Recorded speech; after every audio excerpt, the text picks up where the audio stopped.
The house will be in order. The prayer will be offered by guest chaplain Pastor Greg Shipe from First Baptist Church from Bellefonte, Pennsylvania. Let's pray together. O Lord, our Lord, how excellent is your name in all the earth. We confess that your word is proven and you are a shield to all those who trust in you. We thank you for the freedoms, the blessings, and the responsibilities you have bestowed on this land. And Father, we humbly bow before you, asking you to guide this house as they debate, vote, and interact with one another and their constituents, and they would do so in a manner pleasing to you. We pray that you would grant them wisdom, a wisdom not derived from fallible man, but rather from you and your infallible word. We pray for families in our nation and the needs of vulnerable children. We believe, Father, that righteousness exalts a nation. And so we pray for justice and truth to prevail, that you might be glorified in this nation. And we ask this in the name of Jesus. Amen. The chair has examined the journal of the last day's proceedings and announces to the House the approval thereof.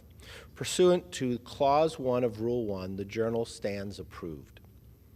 The Pledge of Allegiance will be led by the gentleman from New York, Mr. Espiat.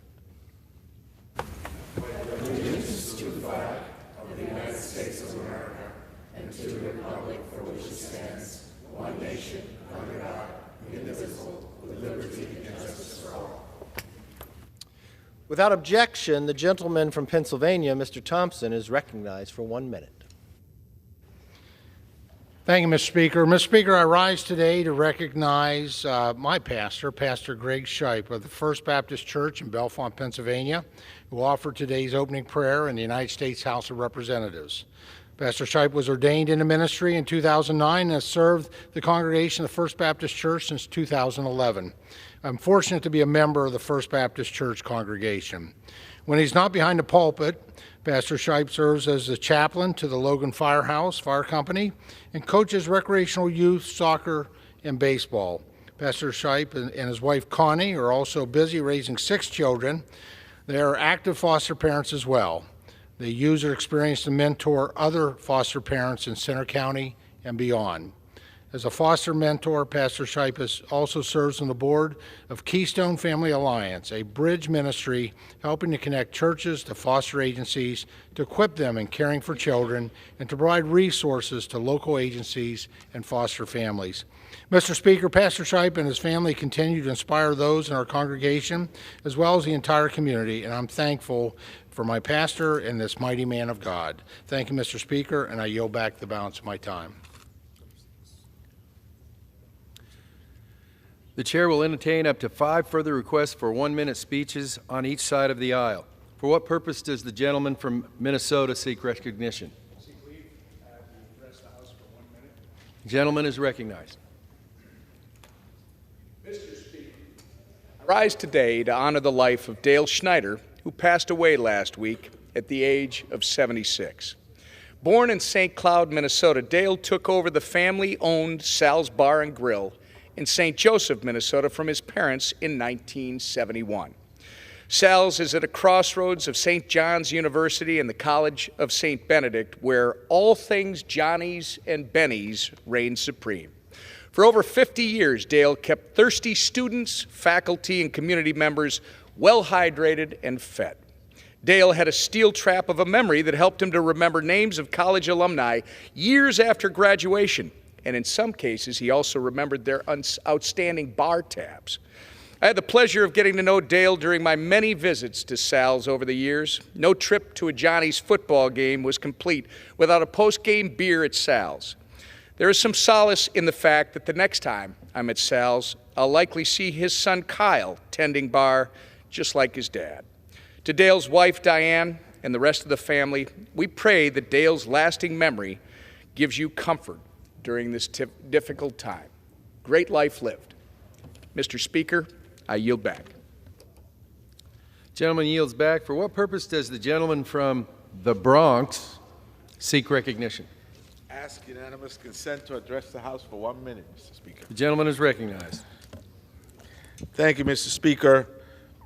Harry Belafonte was a lifelong public servant and civil rights advocate who selflessly used the power of his voice to entertain us through songs, as well as to build awareness and bring attention to numerous social and political causes for vulnerable communities across the United States and the world. He was a hit maker and a change maker. From New York City to Hollywood, he broke barriers. His efforts helped propel the civil rights movement and created an appetite for justice across the country. Harry Belafonte was an entertainer, an ambassador for humanity, an advocate for goodwill across this planet. An alumni of George Washington High School in my district, Mr. Belafonte was a Harlem treasure, an ambassador for humanity, and he will never be forgotten. Today I honor his life, his legacy, and the contributions he made to the global community. I yield back, Mr. Speaker. Gentleman yields back. For what purpose does the gentleman from Tennessee seek recognition? Seek unanimous consent to address the House for 1 minute. Gentleman is recognized. Mr. Speaker, I rise to speak on the bill I will introduce today, the TEACH Act, Teachers Empowered Against Classroom Harm. This bill would ensure that those who choose to protect children from armed intruders have the opportunity to do so. We are all aware of the tragedy that took place at the Covenant School in my district a month ago. These types of tragedies are indicative of the evil that exists in our world. And while we'll never be able to ban the intentions of evil people, we can allow men and women to equip themselves in order to protect our children and to stop bad actors in their tracks. The TEACH Act would take money from the Education Secretary's slush fund, over $27.5 million, and use that money to provide defensive training programs designed to protect schools and our most precious asset, our children. There are untold numbers of humble, patriotic men and women serving in our schools that would take steps to protect our children. The Teachers Empowered Against Classroom Harm, the TEACH Act, would help make our students, our educators, and our classrooms safer. Mr. Speaker, I yield back. Gentleman yields back. For what purpose does the gentlelady from Texas seek recognition? Mr. Speaker, I ask for unanimous consent to address the House for 1 minute and to revise and extend my remarks. Gentlelady is recognized.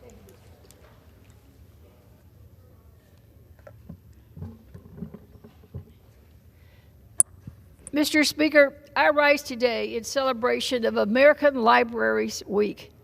This is a perfect time to thank our local libraries and the employees that keep them open to the public to ensure access to reading and learning. While extreme MAGA Republicans are banning books and bashing librarians, House Democrats are protecting and recognizing their public libraries. We are putting people over politics.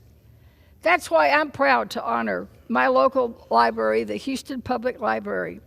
Mr. Speaker, they announced that with their local support, our library will no longer charge late fees on overdue books or other borrowed items.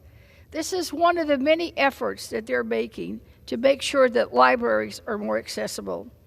And in honor of public libraries, I am reintroducing my bill, the More Social Workers in Libraries Act, today. Public libraries are vital community hubs, and this bill will reinforce America's social worker talent pipeline by creating a paid social worker internship at public libraries across the nation. Libraries are for learning. They're for seeking resources and finding job opportunities. We need to lift them up and not bash them. Mr. Speaker, I yield back. Gentlelady yields back. For what purpose does the gentleman from the Beehive State seek recognition? Mr. Speaker, I wish to address the House for 1 minute. Gentleman is recognized. Thank you. Today I rise with a profound sense of reverence and humility to honor the legacy of a true American hero, Mr. Ken Potts. Mr. Potts was one of the last two U.S. Arizona survivors who recently passed away at 102. On the morning of December 7th, 1941, Ken Potts answered the call of duty. As a crane operator, Mr. Potts had the responsibility of ferrying supplies to the USS Arizona. Upon reaching the harbor, he was confronted with a scene of devastation. Mr. Potts stood as a beacon of hope. With dauntless courage, he wielded his crane as an instrument of salvation, plucking survivors from the jaws of peril and guiding them to the sanctuary off Ford Island. To the Potts family, and especially Doris, Ken's beloved wife, our hearts are with you as you honor his memory today in this esteemed chamber. I'm profoundly privileged to pay homage to this indomitable spirit of Ken Potts. Thank you, Mr. Speaker. I yield my time. Gentleman yields back. For what purpose does the gentleman from Florida seek recognition? Mr. Speaker, I see unanimous consent to address the House for 1 minute to revise and extend my remarks. Gentleman is recognized. Mr. Speaker, I rise today as a proud adoptee, a son with 2 loving parents who provided me with all the love and support a child could ever ask for. But yet, I heard in this chamber a few days ago that someone saying my parents aren't real parents. Let me be clear, I am their child, they are my parents, and for bigoted, closed-minded reason, certain folks have decided that people who adopt their children are lesser than. But make no mistake, whether you adopted your child, had biological children, or found your chosen family in some other way, you are a parent. And because I haven't seen any of my Republican colleagues in this chamber condemn these disgusting comments, I hope that they don't also agree with it. Because I won't allow anyone in this chamber to disrespect my family or yours. And directly to the people who have opened up their hearts and homes to children ready for their embrace, don't let anyone ever diminish who you are. You are real parents, a parent and nothing less. I yield back. Gentleman yields back. The chair would remind members to direct their comments to the chair. For what purpose does the gentleman from Arizona seek recognition? I ask unanimous consent to address the floor for 1 minute. Gentleman is recognized. Thank you, Mr. Speaker. I rise today in honor of National Park Week to highlight my bill, the Chiricahua National Park Act. From the Grand Canyon to the Petrified Forest in the Saguaro National Park, Arizona is lucky to have some of the most stunning parks in the world. In our own district, Chiricahua National Monument has drawn visitors from around the country and across the globe for almost 100 years. The Wonderlands of the Rocks showcases the unique beauty of our region through 12,000 acres of towering geological structure, 25 campsites, and over 17 miles of hiking trails. Local communities and leaders from both sides of the aisle have advocated for years to give this beloved landmark the national park designation it deserves. It's my honor to renew this long-awaited effort. Establishing Chiricahua National Park would create a profound impact on Cochise County by enhancing tourism, boosting local economy, and fueling opportunity at no additional cost.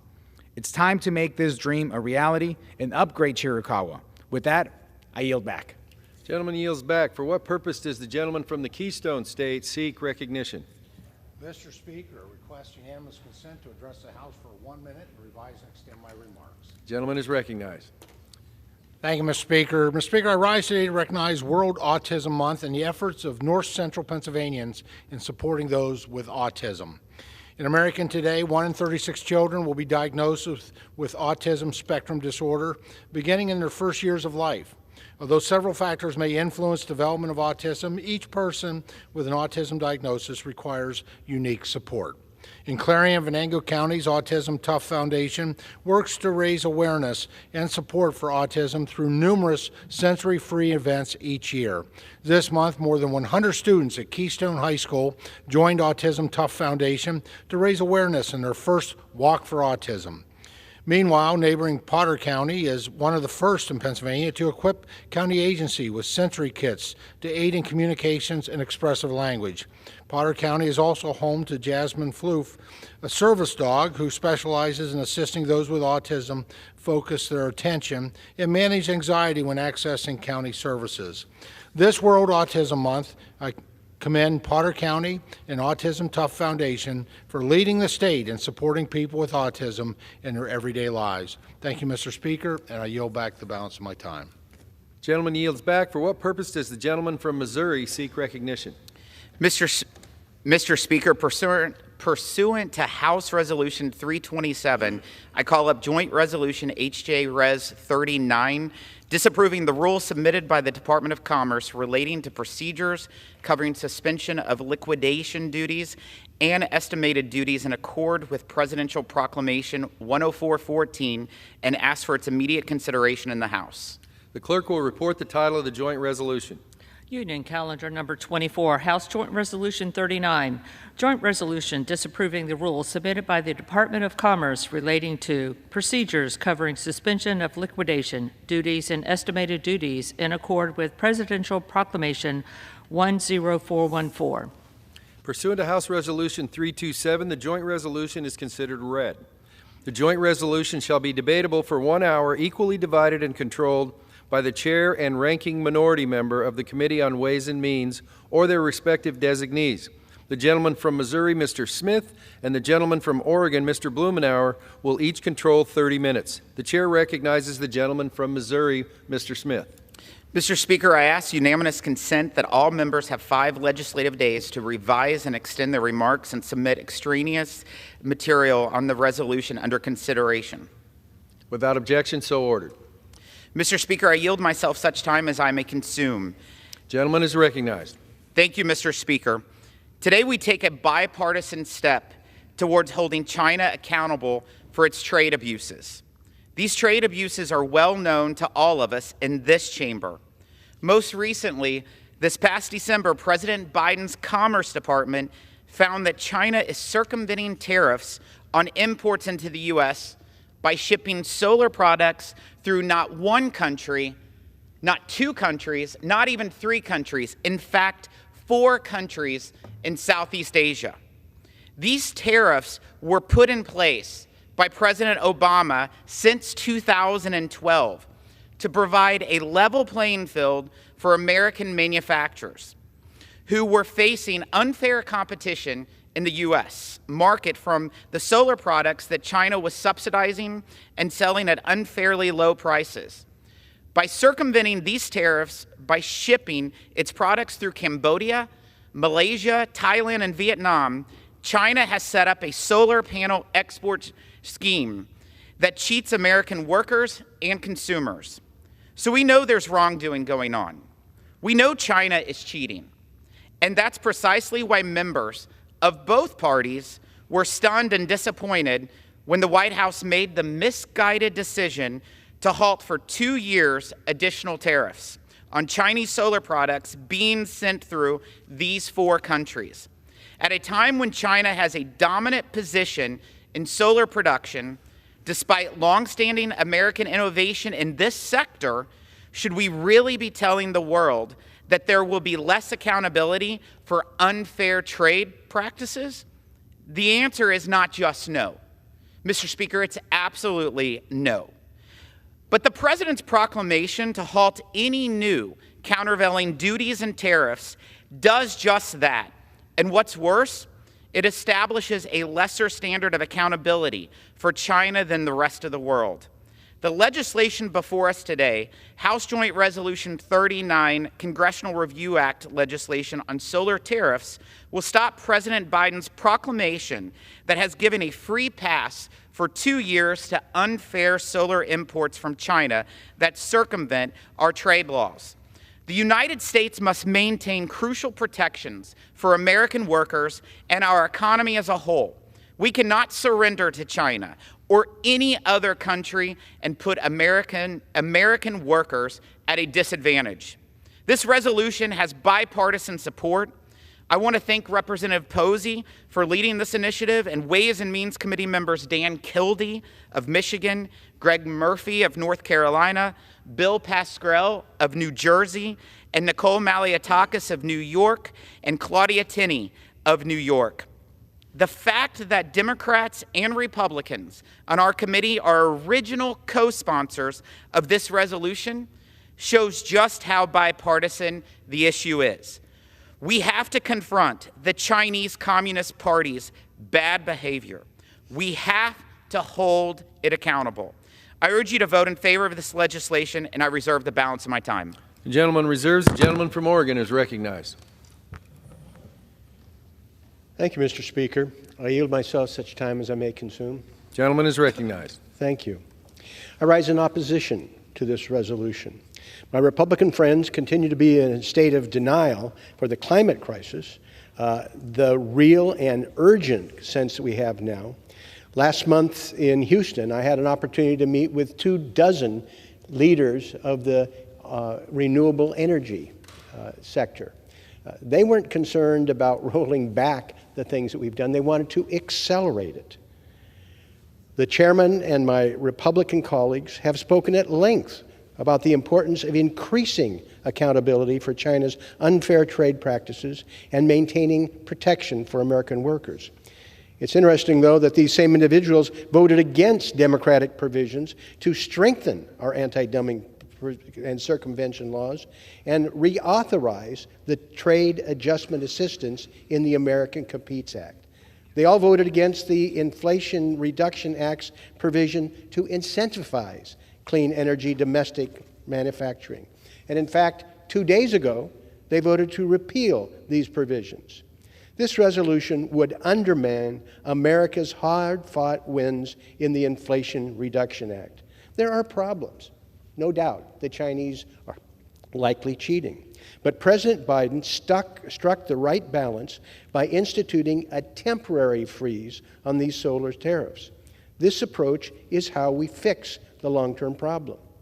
Importantly, he has said that he does not intend to extend the freeze beyond June 2024, and that he will veto this resolution if it gets to his desk. My friends on the other side of the aisle are concerned about working men and women. I would point out that the President's position is consistent with the leaders in organized labor, from IBEW, from Luna, the carpenters and operating engineers, people who represent these hardworking Americans, as well as organizations in the environmental community and the National Taxpayers Union. This is a 2-year bridge that gives the solar industry the time needed to reorient supply chains away from China and produce panels domestically.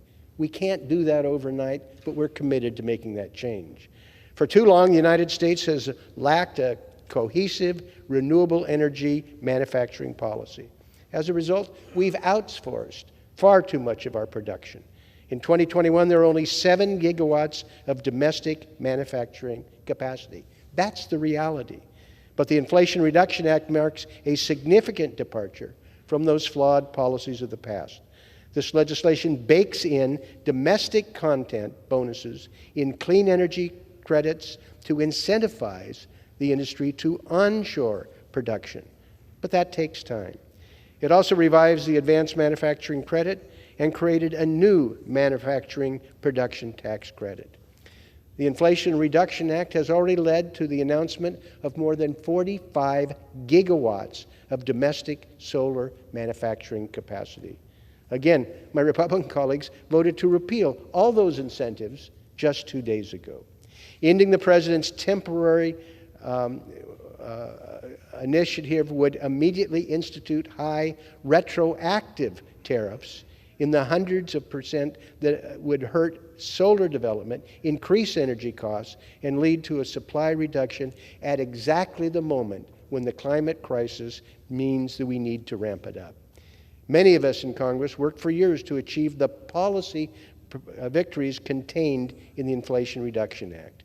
The clean energy tax credits are projected to reduce carbon emissions 40% by 2030, giving us a legitimate chance to meet the goals contained in the Paris Climate Agreement. We should resist these efforts to undermine this hard-won victory for America. I would encourage my colleagues to take a hard look at this legislation and then reject it when it comes before us for a vote. I reserve the balance of my time. The gentleman reserves. The gentleman from Missouri is recognized. Thank you, Mr. Speaker. I also want to highlight another member of the House Ways and Means Committee that is a co-sponsor and a supporter of this resolution, Ms. Terry Sewell from Alabama. Mr. Speaker, I ask for unanimous consent to submit for the record a letter from Oxen Solar founder and CEO thanking Speaker McCarthy and House Republicans for bringing this resolution to the House floor. Oxen is a small California company with 37 full-time employees that filed a petition last year asking the Department of Commerce to investigate whether Chinese firms were circumventing existing tariffs. Oxen strongly supports this resolution so that the company and its workers can get relief from unfair Chinese competition and end what it calls the get-out-of-jail-free card that President Biden gave to duty evaders. And I'd like to recognize the gentleman from North Carolina for 2 minutes, Mr. Murphy. Before the gentleman is recognized, without objection, your request will be ordered for submission into the record. The gentleman from North Carolina is recognized for 2 minutes. Thank you, Mr. Speaker. I rise today in support of H.J. Resolution 39. We are here today because the Biden administration is hell-bent on making the United States energy dependent upon China. They are hell-bent on signing this nation's death warrant.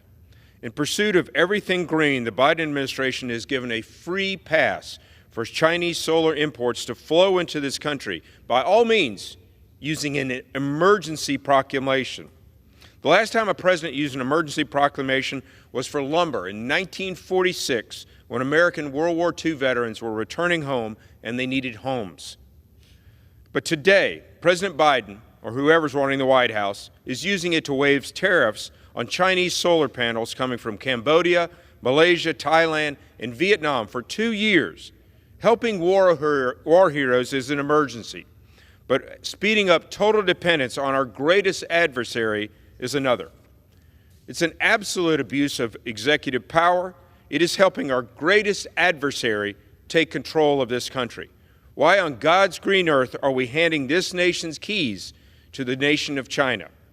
Chinese producers and the CCP are taking advantage of this system to circumnavigate the tariffs. They are cheating.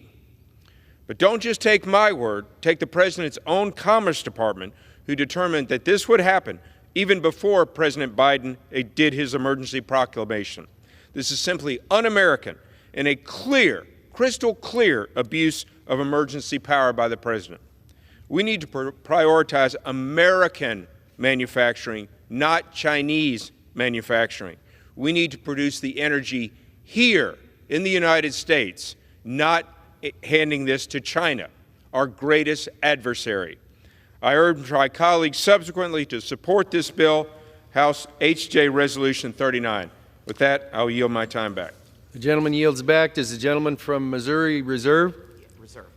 Gentleman from Oregon is recognized. Thank you, Mr. Speaker. I would ask unanimous consent to enter into the record statements from the Carpenters and Operating Engineers Union, who oppose legislation that eliminates thousands of jobs, the International Brotherhood of Electrical Workers, and Luna. Without objection, so ordered. Thank you, Mr. Speaker. I yield 2.5 minutes to the gentleman from Texas, Congressman Doggett. The gentleman from Texas is recognized for 2.5 minutes.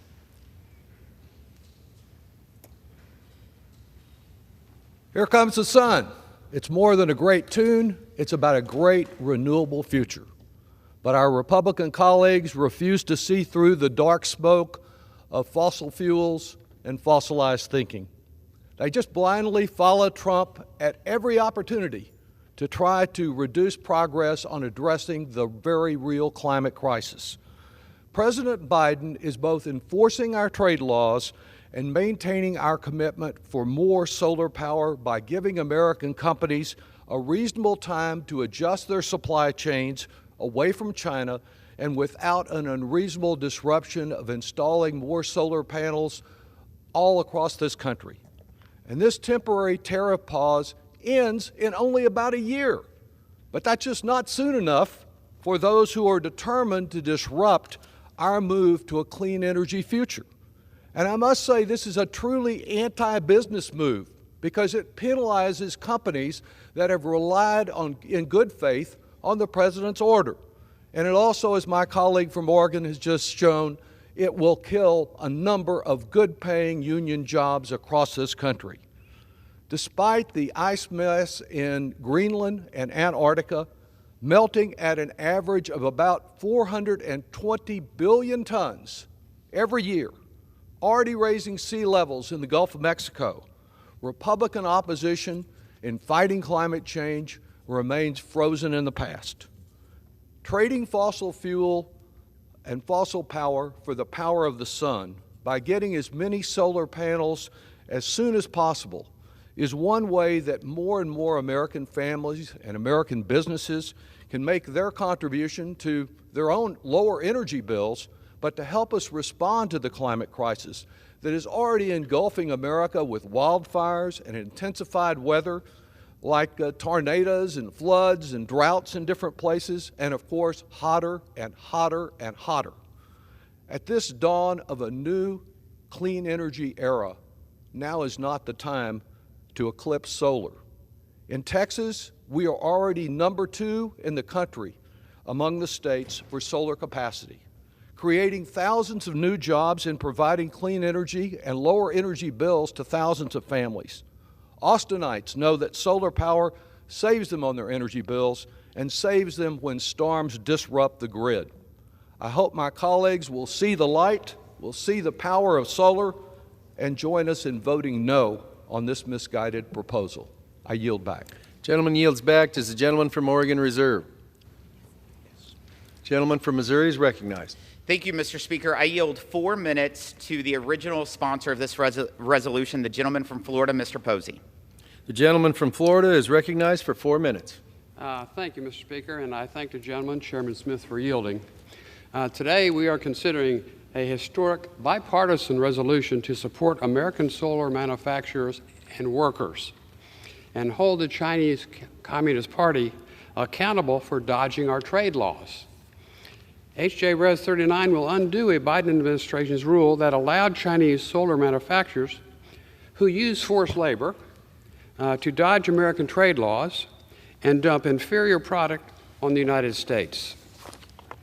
They're doing this by slapping a new label on their products and exporting them to third-party countries like Cambodia, Malaysia, Thailand, and Vietnam.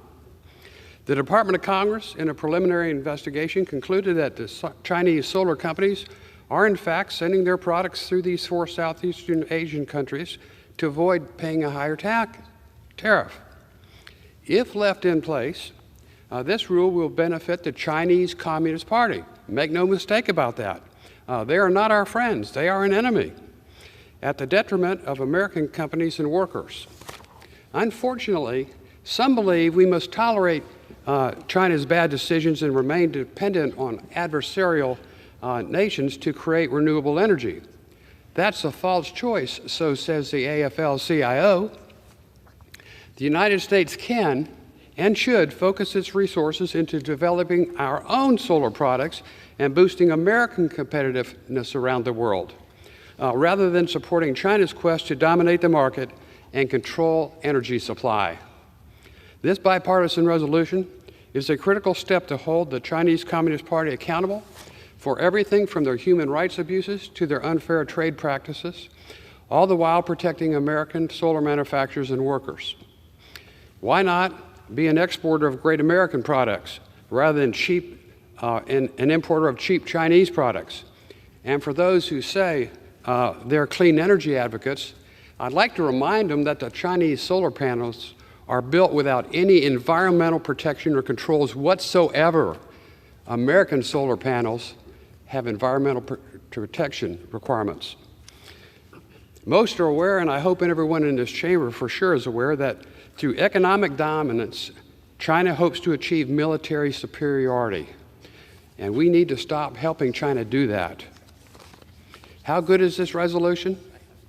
As if the facts are not clear enough already, keep this in mind. This is a policy that President Obama and President Trump both agreed on. I know that's hard to believe, but you heard that right. It's a policy that President Obama and President Trump both agreed on. Additionally, we shouldn't sacrifice the Uyghur people at the altar of convenience. So I ask my colleagues to join me in supporting America and H.J. Res. 39, and I yield back. Thank you. Gentleman yields back. The gentleman from Missouri reserves. Gentleman from Oregon is recognized. Thank you, Mr. Speaker. I appreciate my colleagues' newfound concern for the environment and for the industry. I would like to enter into the record correspondence from the solar industry in the United States opposing their resolution and supporting our position. Without objection, so ordered. Thank you. I would like to turn to the gentleman from California who played an instrumental role in crafting many of these energy provisions. I love the partnership with him. I'm going to recognize him for 2 minutes. The gentleman from California is recognized for 2 minutes. I thank the gentleman for his leadership and for giving me the extra time to speak. Mr. Speaker, I rise in opposition to this legislation. Mr. Speaker, I share my colleague's goal of ensuring that our trade laws are fairly enforced. And I certainly share our collective goal of promoting domestic manufacturing and jobs. But let's be honest. The idea that our president wants to ship jobs to China and make us dependent on China for our energy, this may sound good, this political hyperbole may sound good, but it's flat out nonsense. Truth is, if this legislation were to become law, it would cost, not create, American jobs. And in the long run, it would make it harder, not easier, for our country to become energy independent. This bill would make it impossible to deploy solar energy quickly enough here in our country, here in the United States of America. It would undercut the climate change investments in the Inflation Reduction Act, the biggest investment in fighting climate change and creating green jobs in our history. This is an investment that we need. We've already heard from numerous speakers the impact that we've felt from climate change, fires, floods, drought, an increase in agricultural pests. This is at a point where we need to deploy everything we can to make sure we address the issue of climate change. We all want solar products manufactured right here at home, and that will happen. But in the short run, our domestic industry can't increase production fast enough to meet our demand or meet our climate goals. I urge my colleagues to oppose this bill, and I yield back. Gentleman yields back. The gentleman from Oregon reserves. The gentleman from Missouri is recognized. Thank you, Mr. Speaker. I ask for unanimous consent to submit for the record an article from Politico called Trio of Democrat Senators Back Resolution to Undo Biden's Solar Tariff Pause. This article notes that 3 Democrat senators, including the chairman of the Senate Finance Committee, Senator Wyden, Senator Manchin from West Virginia, and Senator Brown from Ohio, have publicly supported rescinding President Biden's action to pause tariffs on Chinese solar panels even before the CRA has even passed the House. I understand that at least one more Democrat senator has also expressed support. I thank my Democrat colleagues in the House and in the Senate for joining me in standing up for American workers by supporting consistent enforcement of our trade laws against China's unfair trade practices. And so ordered. And before we proceed, I would note that both sides have approximately 20 minutes, 30 seconds left of their allotted time. Gentleman from Missouri is recognized. Thank you, Mr. Speaker. I yield 2 minutes from the great gentleman from Ohio, Mr. Latta. Well, thank you very much. I thank the gentleman, my friend, the chairman, for yielding. Mr. Speaker, I rise today in support of H.J. Res. 39, a bipartisan joint resolution of which I am proud to be an original co-sponsor. We are a nation of laws. It is not up to the president to determine which laws to enforce and which laws to ignore if they don't conform to that president's particular agenda. If we allow communist China to blatantly violate our trade laws with impunity, as the Commerce Department has concluded is occurring, how can we expect other nations to follow those laws and conduct business with us in a fair manner? Those who oppose this joint resolution will say the imposition of these tariffs will handicap renewable projects across this country that rely on a continuous supply of solar panels and materials. I understand this concern and am not opposed to the deployment of more renewable energy projects. However, I am opposed to the United States maintaining a supply chain reliant on communist China and their forced slave labor. We should instead be working to build up our own domestic solar manufacturing industry and send signals to industry that the time to shorten supply chains is long past due. Unfortunately, these domestic companies operate at a disadvantage when communist China gets to break the rules and undermine the markets with their cheap prices.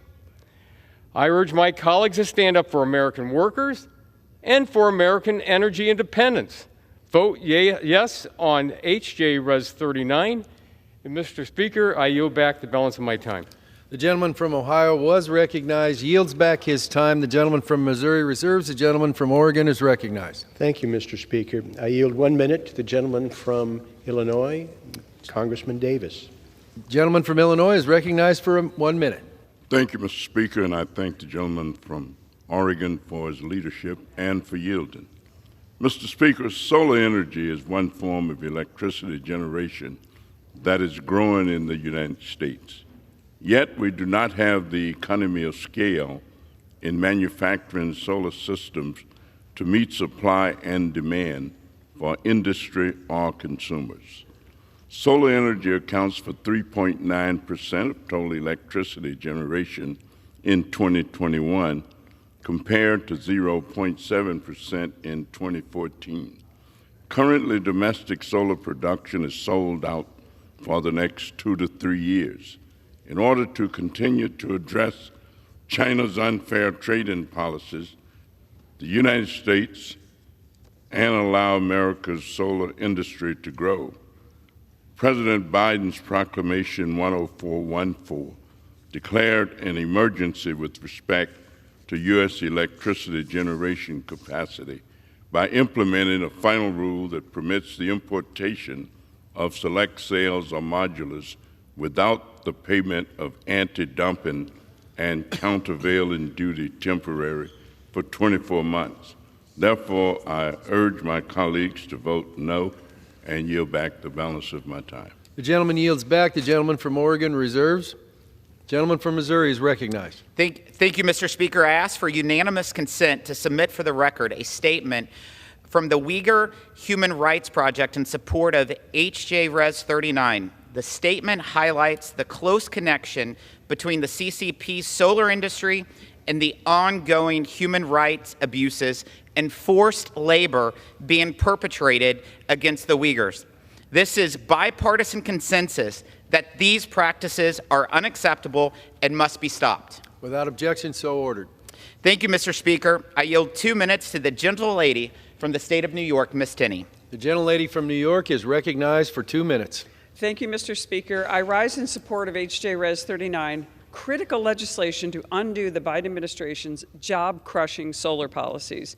Last year, an American solar manufacturer petitioned the Commerce Department to investigate whether China was circumventing tariffs on solar products by sneaking them through countries in Southeast Asia.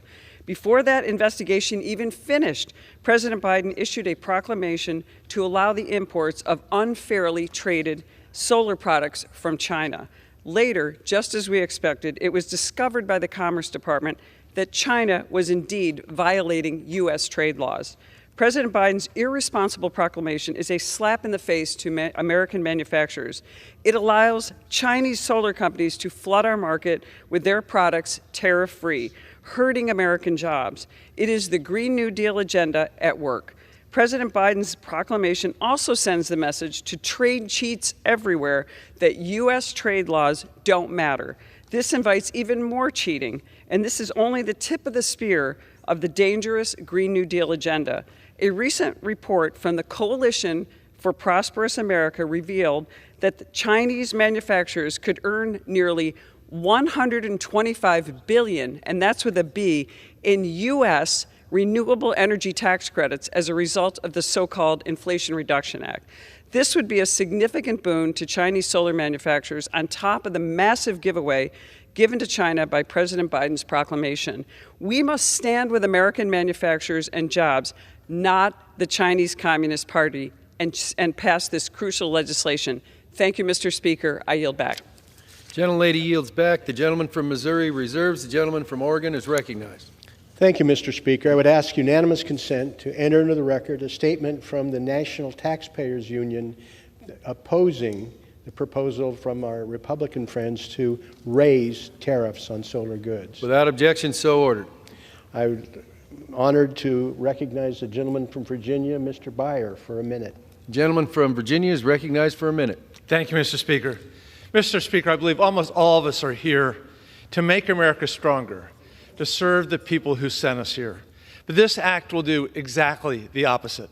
It will hurt the 33,000 American solar installers who will lose their jobs. It will raise energy costs for families everywhere, but especially in the Sun Belt. It will hurt all Americans who hope to use the solar tax credit. And it will hurt the energy companies, the businesses who built major solar installations in the last 8 months, who will be subject to a retroactive tariff of 254%. And it will harm our endangered planet. It will handcuff us in our fight against climate change. And the act will not help our growing domestic solar panel manufacturers who are already sold out till the end of the pause. And it won't hurt China, who has abundant suppliers, buyers in the rest of the world. This is the same China who ships 1 million packages a day duty-free to the United States because of our $800 de minimis exception. Mr. Speaker, this is an act with only creates losers. There are no winners. And I urge my friends to vote no. Gentleman yields back. The gentleman from Oregon reserves. The gentleman from Missouri is recognized. Mr. Speaker, I ask for unanimous consent to submit for the record a press release from President Biden's Department of Commerce that states the department determined in December 2022, after a thorough investigation, that Chinese solar companies are circumventing U.S. tariffs on solar products. The evidence is clear. Chinese companies have set up shop in Cambodia, Malaysia, Thailand, and Vietnam to get around U.S. tariffs that were put in place in 2012 by President Obama, yet the Biden administration is turning a blind eye on American workers, American manufacturers, by waiving additional tariffs, while it acknowledges cheating by Chinese companies. I reserve the balance. Without objection, so ordered. The gentleman from Missouri reserves. The gentleman from Oregon is recognized. Thank you, Mr. Speaker. I'd like to recognize the gentleman from California, Mr. Panetta, for 1.5 minutes. The gentleman from California is recognized for 1.5 minutes. Thank you, Mr. Speaker. Mr. Chairman, Ranking Member, I rise in opposition to this resolution because American solar companies need the delay on solar tariffs so that they can keep up with the American demand for clean energy. If we repeal this delay with this CRA, American solar industry could be hit with more than $1 billion with a B, billion in retroactive duties, taxes that would cause cancellations and supply chain issues, stall solar deployment, and set us back on our clean energy goals. Look, we've already seen just with the threat of these tariffs, that's caused a 30% decrease in solar deployment just last year. Now, of course, we want to strategically decouple from China, I believe, especially with their solar pieces, parts, and equipment. However, American solar companies need more time to adapt, to adjust, and to reduce Chinese inputs in solar panels. I also realize that we need to do more to bolster our domestic solar manufacturing. But that's why we recently made significant investments for domestic credits. However, if we allow these retroactive tariffs to take place now, it would deprive our solar industry of the incentive to invest in our manufacturing projects at home. That's why we need this delay, and that's why this delay was the right call, not just by this administration. It's also the right call so that the American solar industry can catch up to our domestic demand so that Americans can continue to speed up their solar deployment and that America can continue to step up when it comes to the continued success of our economy and the future of our sustainability. That is why I urge a no vote on this CRA. Thank you, Mr. Speaker. I yield back. Gentleman yields back. The gentleman from Oregon reserves. The gentleman from Missouri is recognized. Sir. Gentleman from Missouri continues to reserve. The gentleman from Oregon is recognized. I recognize the gentlewoman from California, Ms. Chu, for 1 minute. The gentlewoman from California is recognized for 1 minute. I rise in opposition to this resolution. Democrats successfully passed America's single largest investment in clean and renewable energy last year in the Inflation Reduction Act, which will quickly decarbonize our economy and shift manufacturing back here to the U.S. And that includes production of solar panels that will be critical to the clean energy transition. Last year, the Commerce Department made a thorough and data-driven determination that some companies in 4 Southeast Asian countries are circumventing U.S. tariffs on Chinese solar panels. But our trade policy requires balance, and the President's emergency order created a short-term bridge to secure the solar materials needed to protect jobs and meet our energy transition goods over the next year. While the emergency order is not perfect, it's necessary to give solar projects in the pipeline enough time to come into full compliance with our trade laws. I urge my colleagues to vote no, and I yield back. Gentlelady yields back. The gentleman from Oregon reserves. The gentleman from Missouri is recognized. Mr. Speaker, we're prepared to close if the other side has no further witnesses. Gentleman from Oregon is recognized. Thank you, Mr. Speaker. I would like to enter the record a statement from the League of Conservation Voters, the Natural Resources Defense Council, the Sierra Club, Climate Action Campaign, the Environmental Law and Policy Center, Clean Energy for America, the Chesapeake Climate Action Network, Earth Justice, the Environmental Defense Fund, and the Union of Concerned Scientists that urge the rejection of the proposal that our Republican friends are making. Without objection, so ordered. Thank you very much, Mr. Speaker. And I'm prepared to close at this point. Gentleman is recognized to close. Thank you. The concern I have is that what is being missed here is the reality that we are dependent on a supply chain in which China plays a key role. We don't like it. My Republican friends don't like it. Unfortunately, they have undermined efforts that we have to try and reposition the supply chain. The energy proposals that we have offered up are an opportunity to grow and strengthen America's capacity. Just yesterday, they would repeal a number of those provisions. Their proposal would impose over $1 billion of retroactive tariffs on our solar industry at a time when we're trying to grow it. We want to give the industry time to reorient the supply chain. That takes time. It's already made clear on the floor right now that the current solar industry is at capacity. They need time to change the supply chains. Sadly, my Republican friends would reduce incentives to strengthen the American supply chain.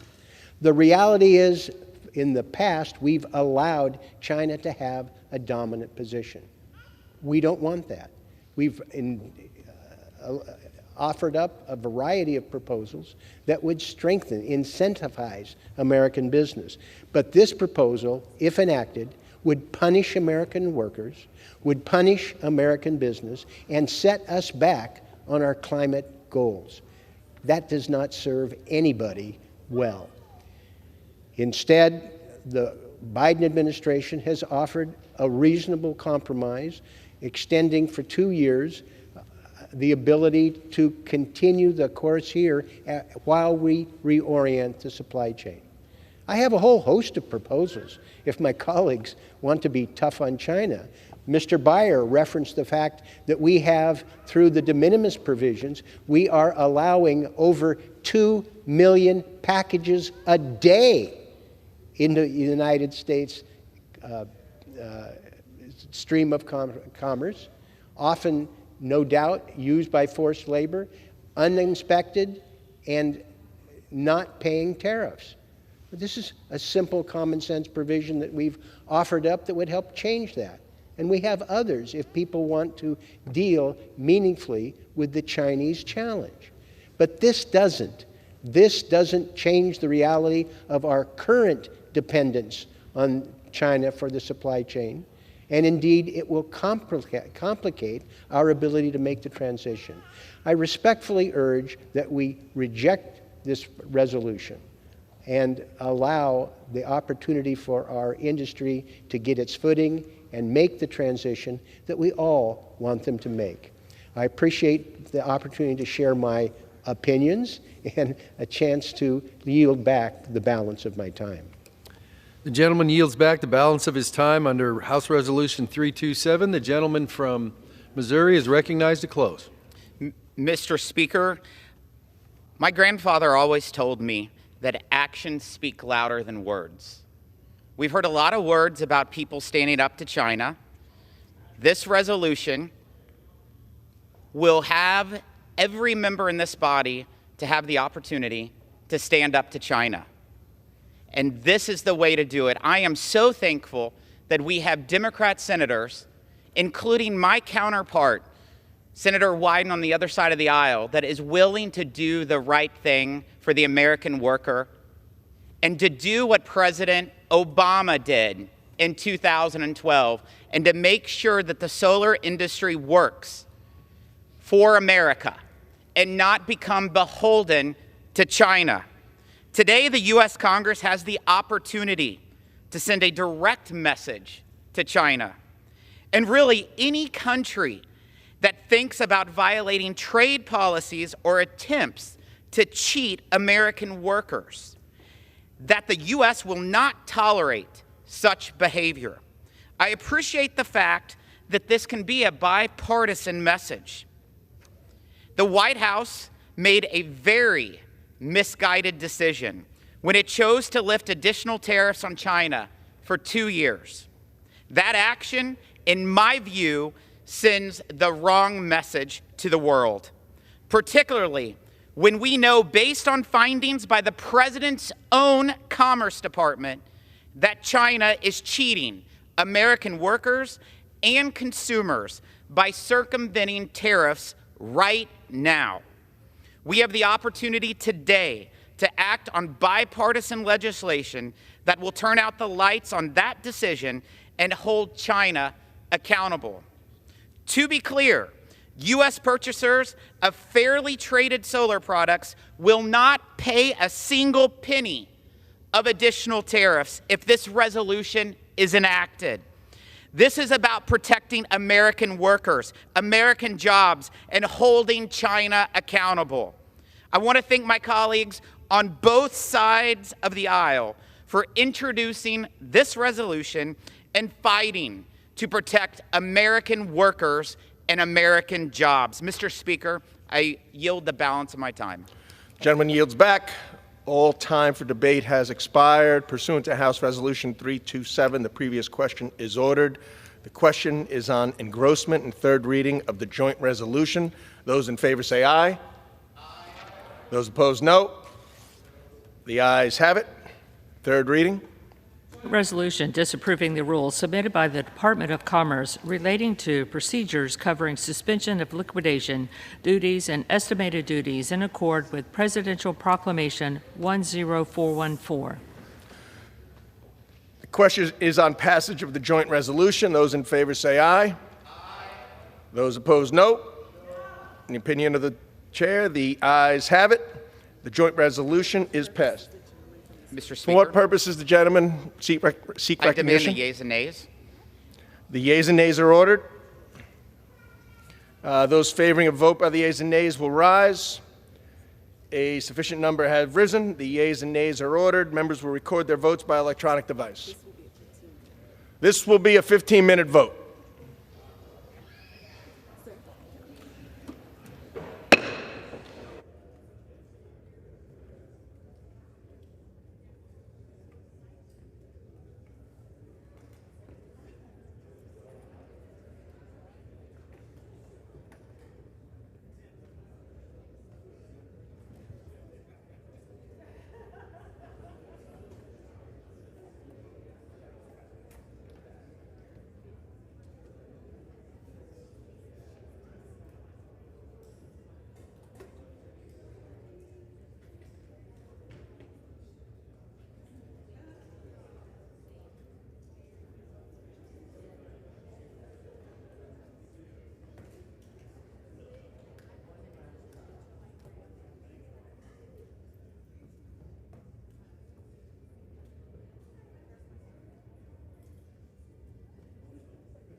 me to tell us. On this vote, the yeas are 221 and the nays are 202. The joint resolution is passed.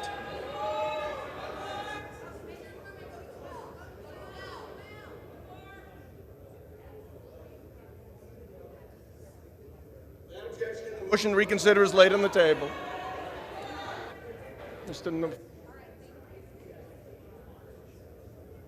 Go ahead.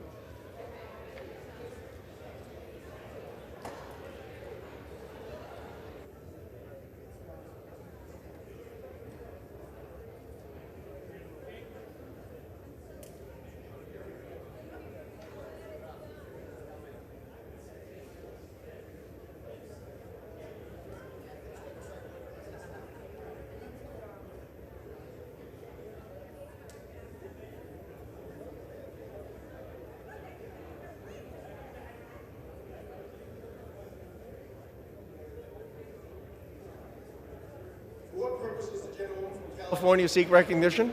Mr. Speaker, I ask unanimous consent that when the House adjourns today, it adjourn to meet at 11 a.m. on Tuesday, May 2nd, 2023.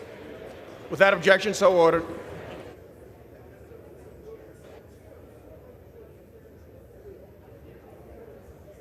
The House will be in order.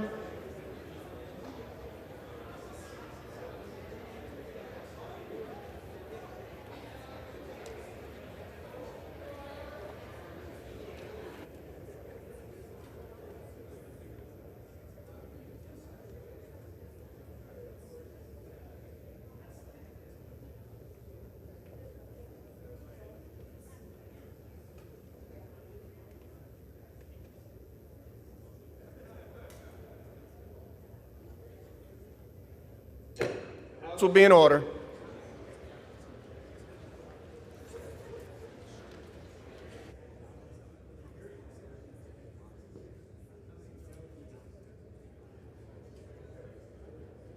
Chair will now entertain requests for 1-minute speeches.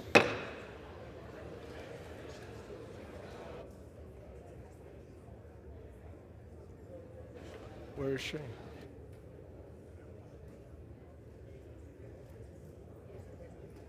Does the gentlewoman from California seek recognition? Without objection, the gentlewoman is recognized for 1 minute. Thank you, Mr. Speaker. The House will be in order. Thank you, Mr. Speaker. Gentlewoman may proceed. I rise today to commemorate the 48th anniversary of Black April. I am proud to represent Orange County's Little Saigon, which is home to the largest population of Vietnamese in the world outside of Vietnam itself. During Black April, we remember the fall of Saigon, those who served in Vietnam, and those who lost their lives fleeing communism. The fall of Republic of Vietnam is one of the greatest tragedies in modern history. It reminds us that freedom is not free. And it reminds us that we are blessed to live in the greatest country in the world. So today, I invite all of my colleagues to join me and stand with the Vietnamese community in Orange County and across the country during Black April. Thank you. I yield back. What purpose does the gentleman from New Jersey seek recognition? Without objection, the gentleman is recognized for 1 minute.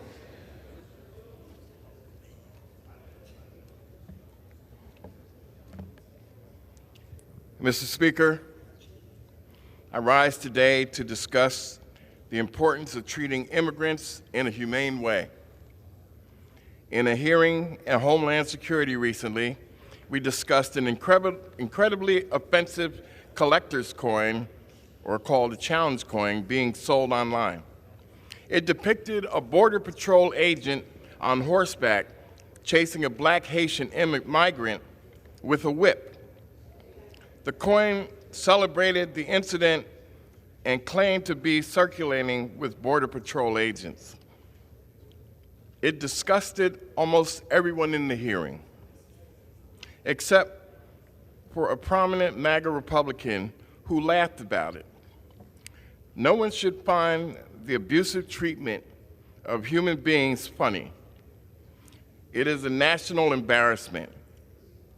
These migrants are trying to better their lives and the lives of their families.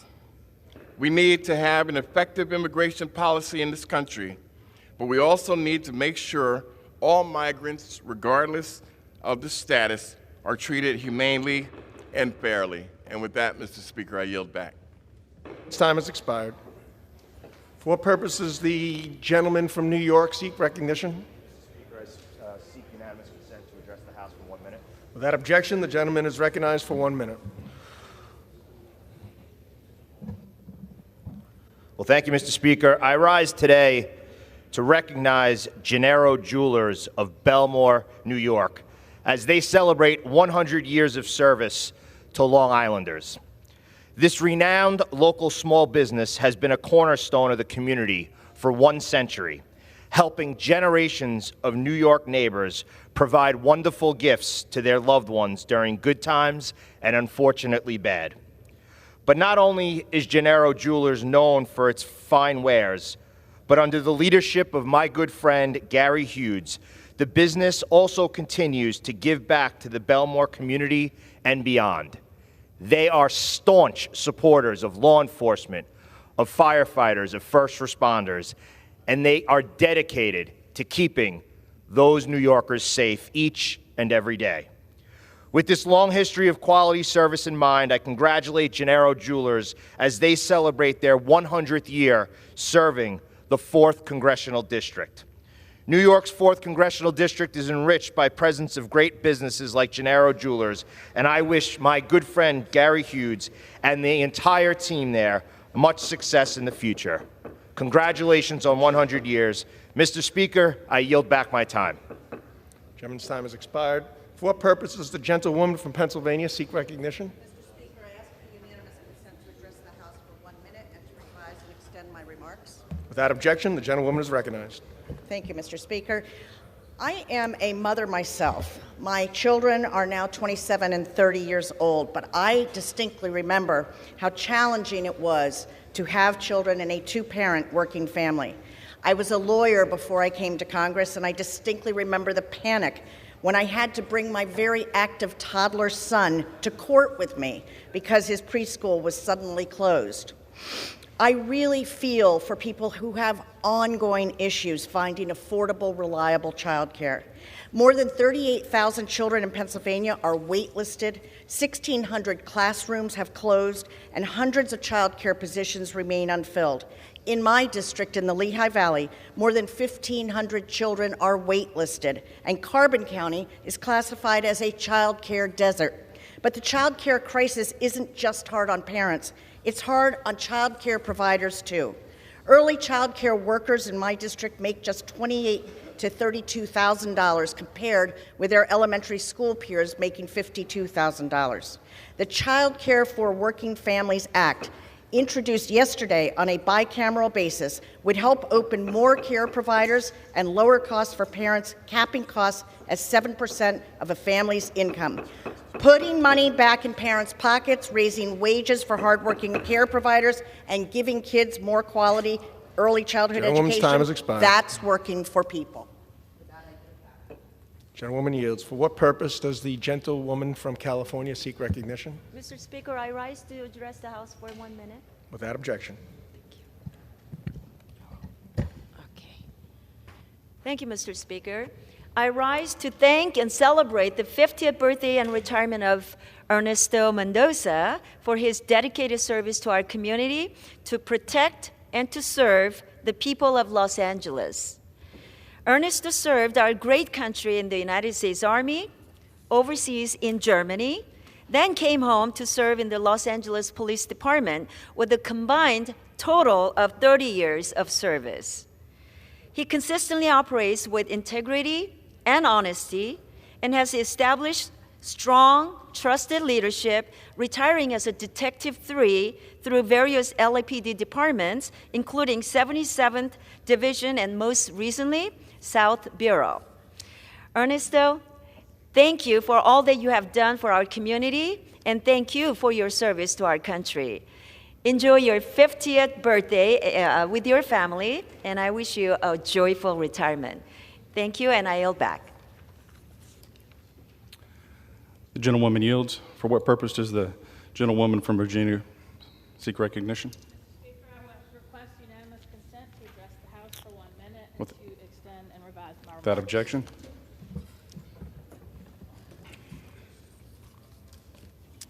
Mr. Speaker, I rise today to celebrate the incredible work of the John Marshall High School's boys basketball head coach, Ty White. Coach White recently received the Naismith High School Boys Coach of the Year award after leading his team to an undefeated season and the state title in Virginia. The Naismith Awards are presented annually to the most outstanding men's and women's basketball players and coaches who have achieved tremendous success on and off the court. Coach White has spent 13 years coaching the boys basketball team and has served as an invaluable mentor and community leader in the John Marshall High School family. I commend Coach White on his determination, leadership, and grit. He and the John Marshall boys basketball team, the Justices, have made Richmond, our district, and their Congresswoman proud. Go Justices. Thank you, Mr. Speaker. I yield back. The woman yields. For what purpose does the gentleman from Georgia seek recognition? I ask for unanimous consent to address the House for 1 minute, revise and extend my remarks. Without objection.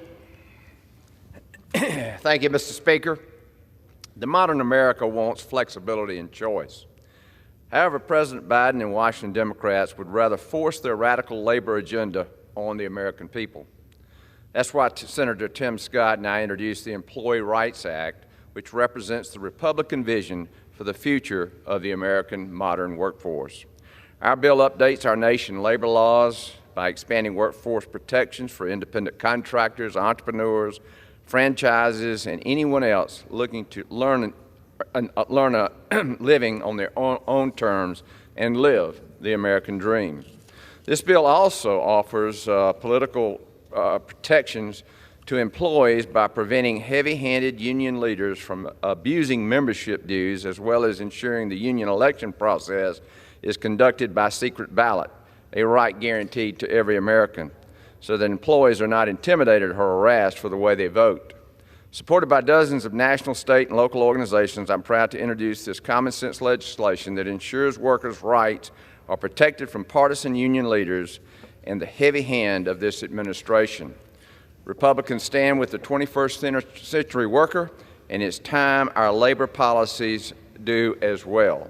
Every American deserves the freedom to hold a job and not be forced to pay union dues. Thank you, and I yield back. Gentleman yields back. For what purpose does the gentlewoman from California seek recognition? I rise asking unanimous consent to address the House for 1 minute. Without objection, the gentlewoman is recognized.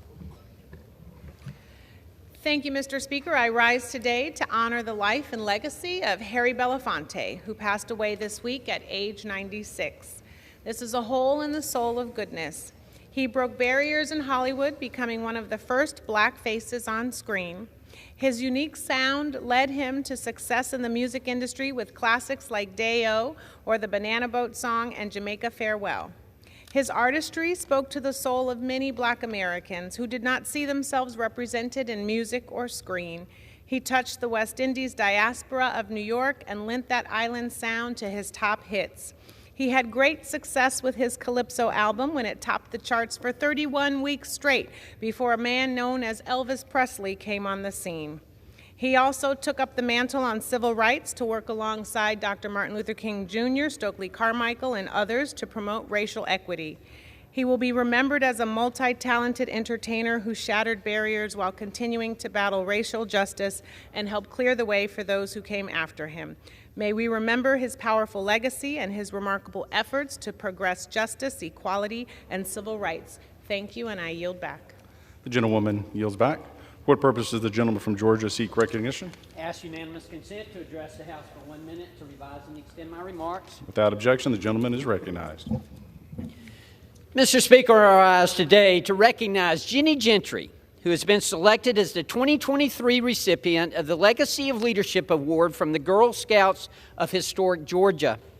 The Legacy of Leadership Award honors a woman who is a Girl Scout alum and has made a significant impact in the local community.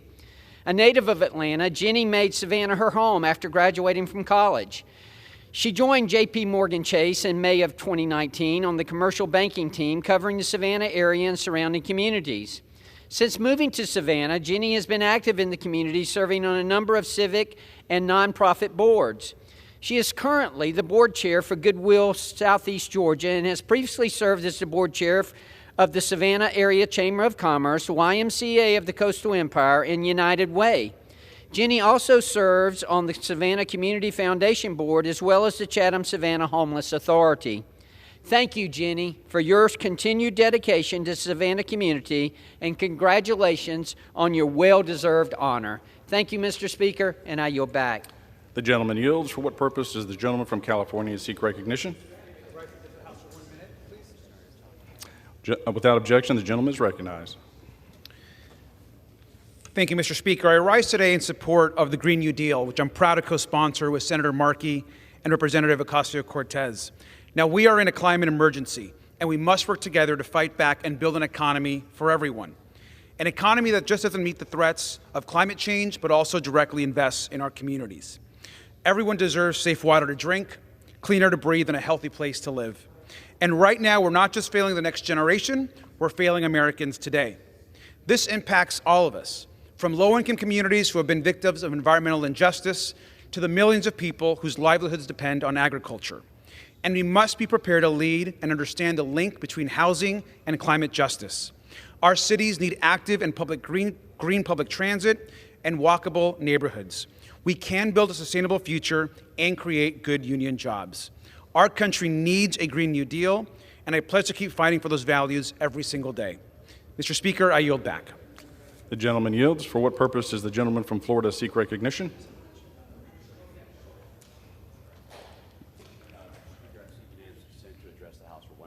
Without objection, the gentleman is recognized.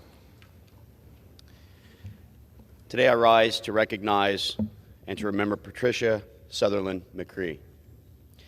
Patricia Sutherland McCree, a 30-year resident of Vito and a constituent of mine, passed from us earlier this week. Patricia moved to the Space Coast in 1960 to teach at Melbourne High School, where she met a young Army officer who had been mobilized and sent to Florida during the Cuban Missile Crisis. Patricia took her charm and commitment to service with her all over this nation and overseas as an Army spouse. She organized support for families whose husbands were serving in Vietnam alongside her beloved Army husband, Marshall McCree. She mobilized love and comfort for the new widows and fatherless children traumatized by the sudden loss of the servicemen killed in action. Every military base that the Army sent Patricia and Marshall, she was a leader, a servant, and an essential part of the fabric of that community. In my district of Oviedo, Patricia served as leader of the Oviedo Women's Club, and for many years organized the Great Day in the Country Festival to fundraise for that organization. She made every duty station a better place through her service, and she made Central Florida a better place. My heartfelt condolences to her son-in-law, Congressman Brandon Williams, and his wife in this loss. May God bless her. Rest in peace. With that, I yield back. The gentleman yields. For what purpose does the gentlewoman from Ohio seek recognition? Thank you, Mr. Speaker. I request unanimous consent to speak before the House for 1 minute and the ability to revise and extend my remarks. Yes, ma'am. Without objection, the gentlewoman is recognized. Thank you, Mr. Speaker. I rise today to recognize Workers' Memorial Day, a day where we honor workers who have lost their lives, endured injuries, or become ill due to unsafe working conditions or exposure to chemicals in the workplace. Mary Harris Jones, or some know her better as Mother Jones, was a champion of workers' rights during the Industrial Revolution, and she reminded us to pray for the dead and fight like hell for the living. And that's what we're going to do today and every day, but by not just simply remembering these workers who sacrifice their safety, health, and lives, because that is simply not enough. We must continue to fight for safe jobs for all, and I am proud to stand with unions to protect workers' rights. Nearly every health and safety protection working people across our nation have can be traced back to the work of unions. And I can say with confidence, you cannot find a harder working group of people than those in Ohio's 13th Congressional District.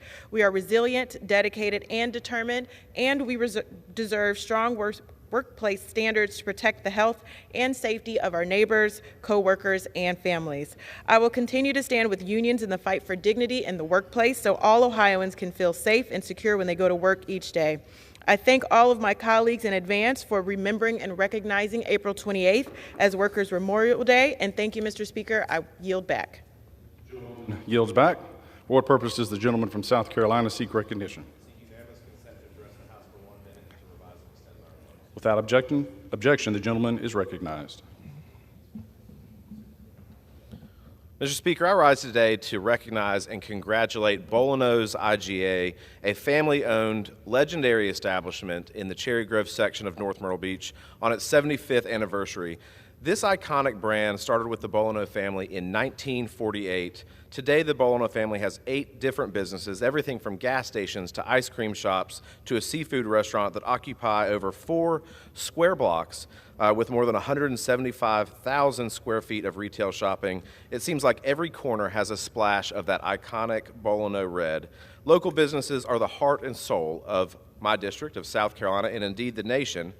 And I'm grateful for the hard work of the families like the Bolanos who are dedicated to serving their communities. It's amazing to see this growth of a hometown business over the course of the last 75 years, and I wish them nothing but success for the next 75 years. With that, Mr. Speaker, I yield back. The gentleman yields. For what purpose does the gentlewoman from Michigan seek recognition? I ask unanimous consent to address the House floor for 1 minute and to revise and extend my remarks. Without objection, the gentlewoman is recognized.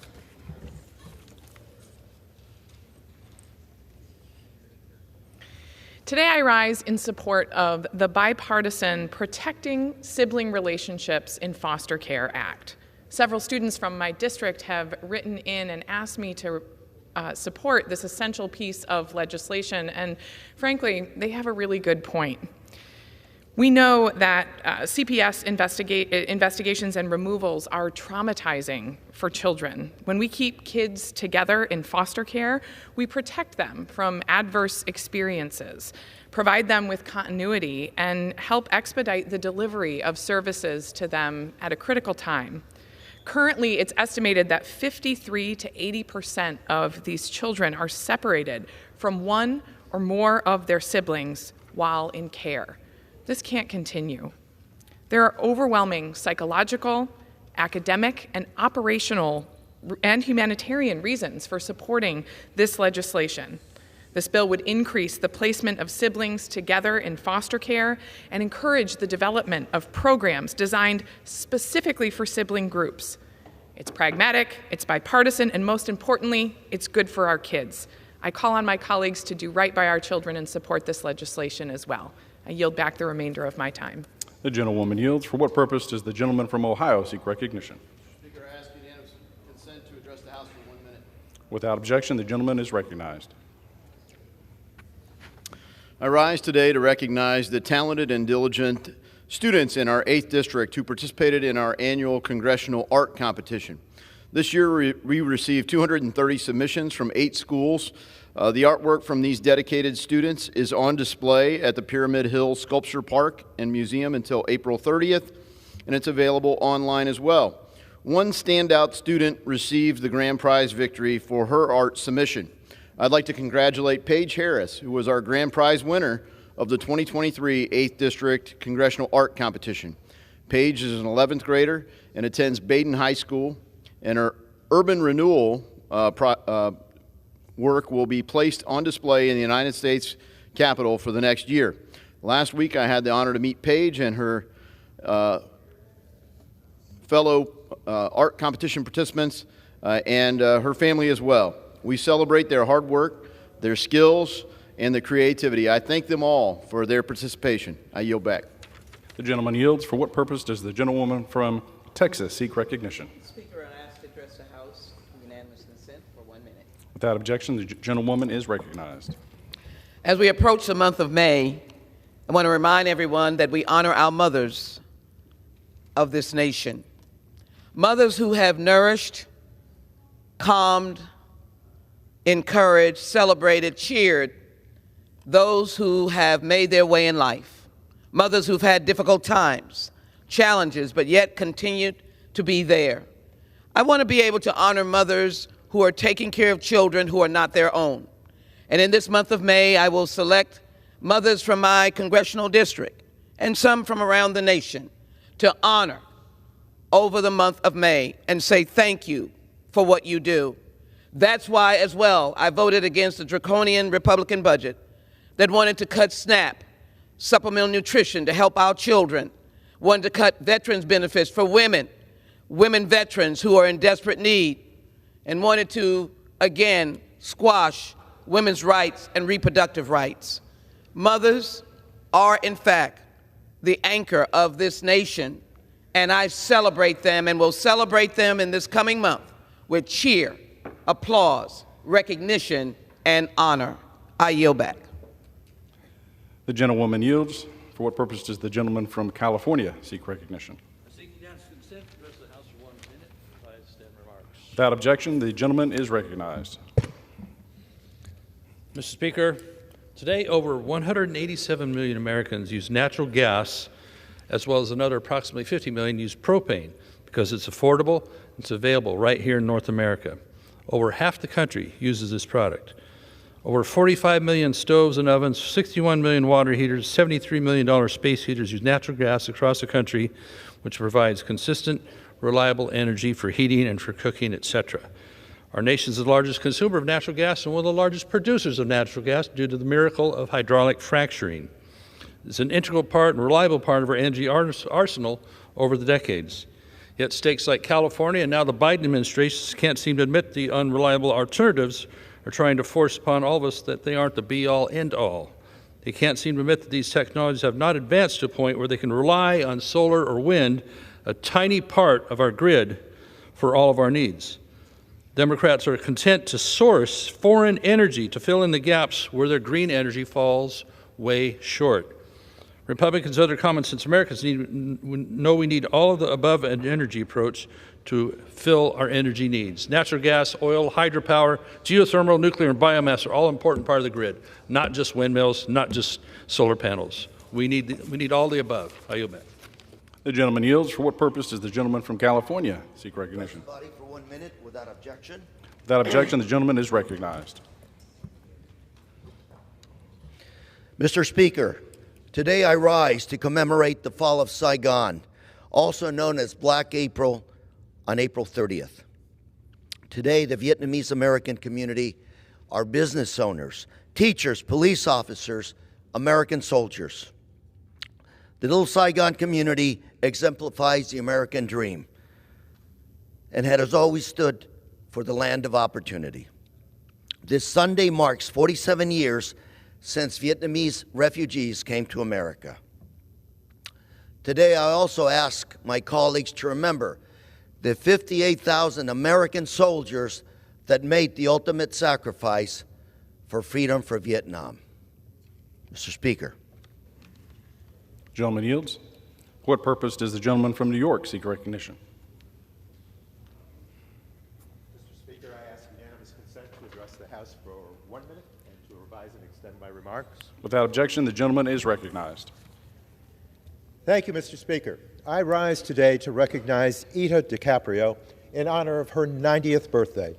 Ida and her twin sister, Eleanor, were born on May 10, 1933 in Amsterdam, New York. She worked for New York Telephone, then General Electric after graduating from Wilbur H. Lynch High. In 1956, she gave birth to her daughter, Roberta. An exceptionally hard-working and loving mother, Ida worked a number of jobs over the years while Roberta was in school, including those at Mohasco, Miles Catering, and Lorenzo's on Union Street, before working alongside her twin sister at Travelers Insurance. She joined St. Mary's Hospital Auxiliary in 2006, and around the same time began volunteering in human resources, where she secured employment and continues to work to this day. Congratulations, Ita, on many decades of committed service to the community, and a happy 90th birthday to Edie. With that, Mr. Speaker, I yield back.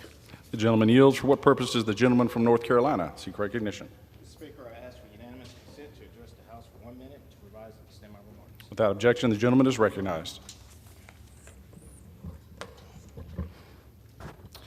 Mr. Speaker, I rise to highlight the Halawa-Saponi tribe.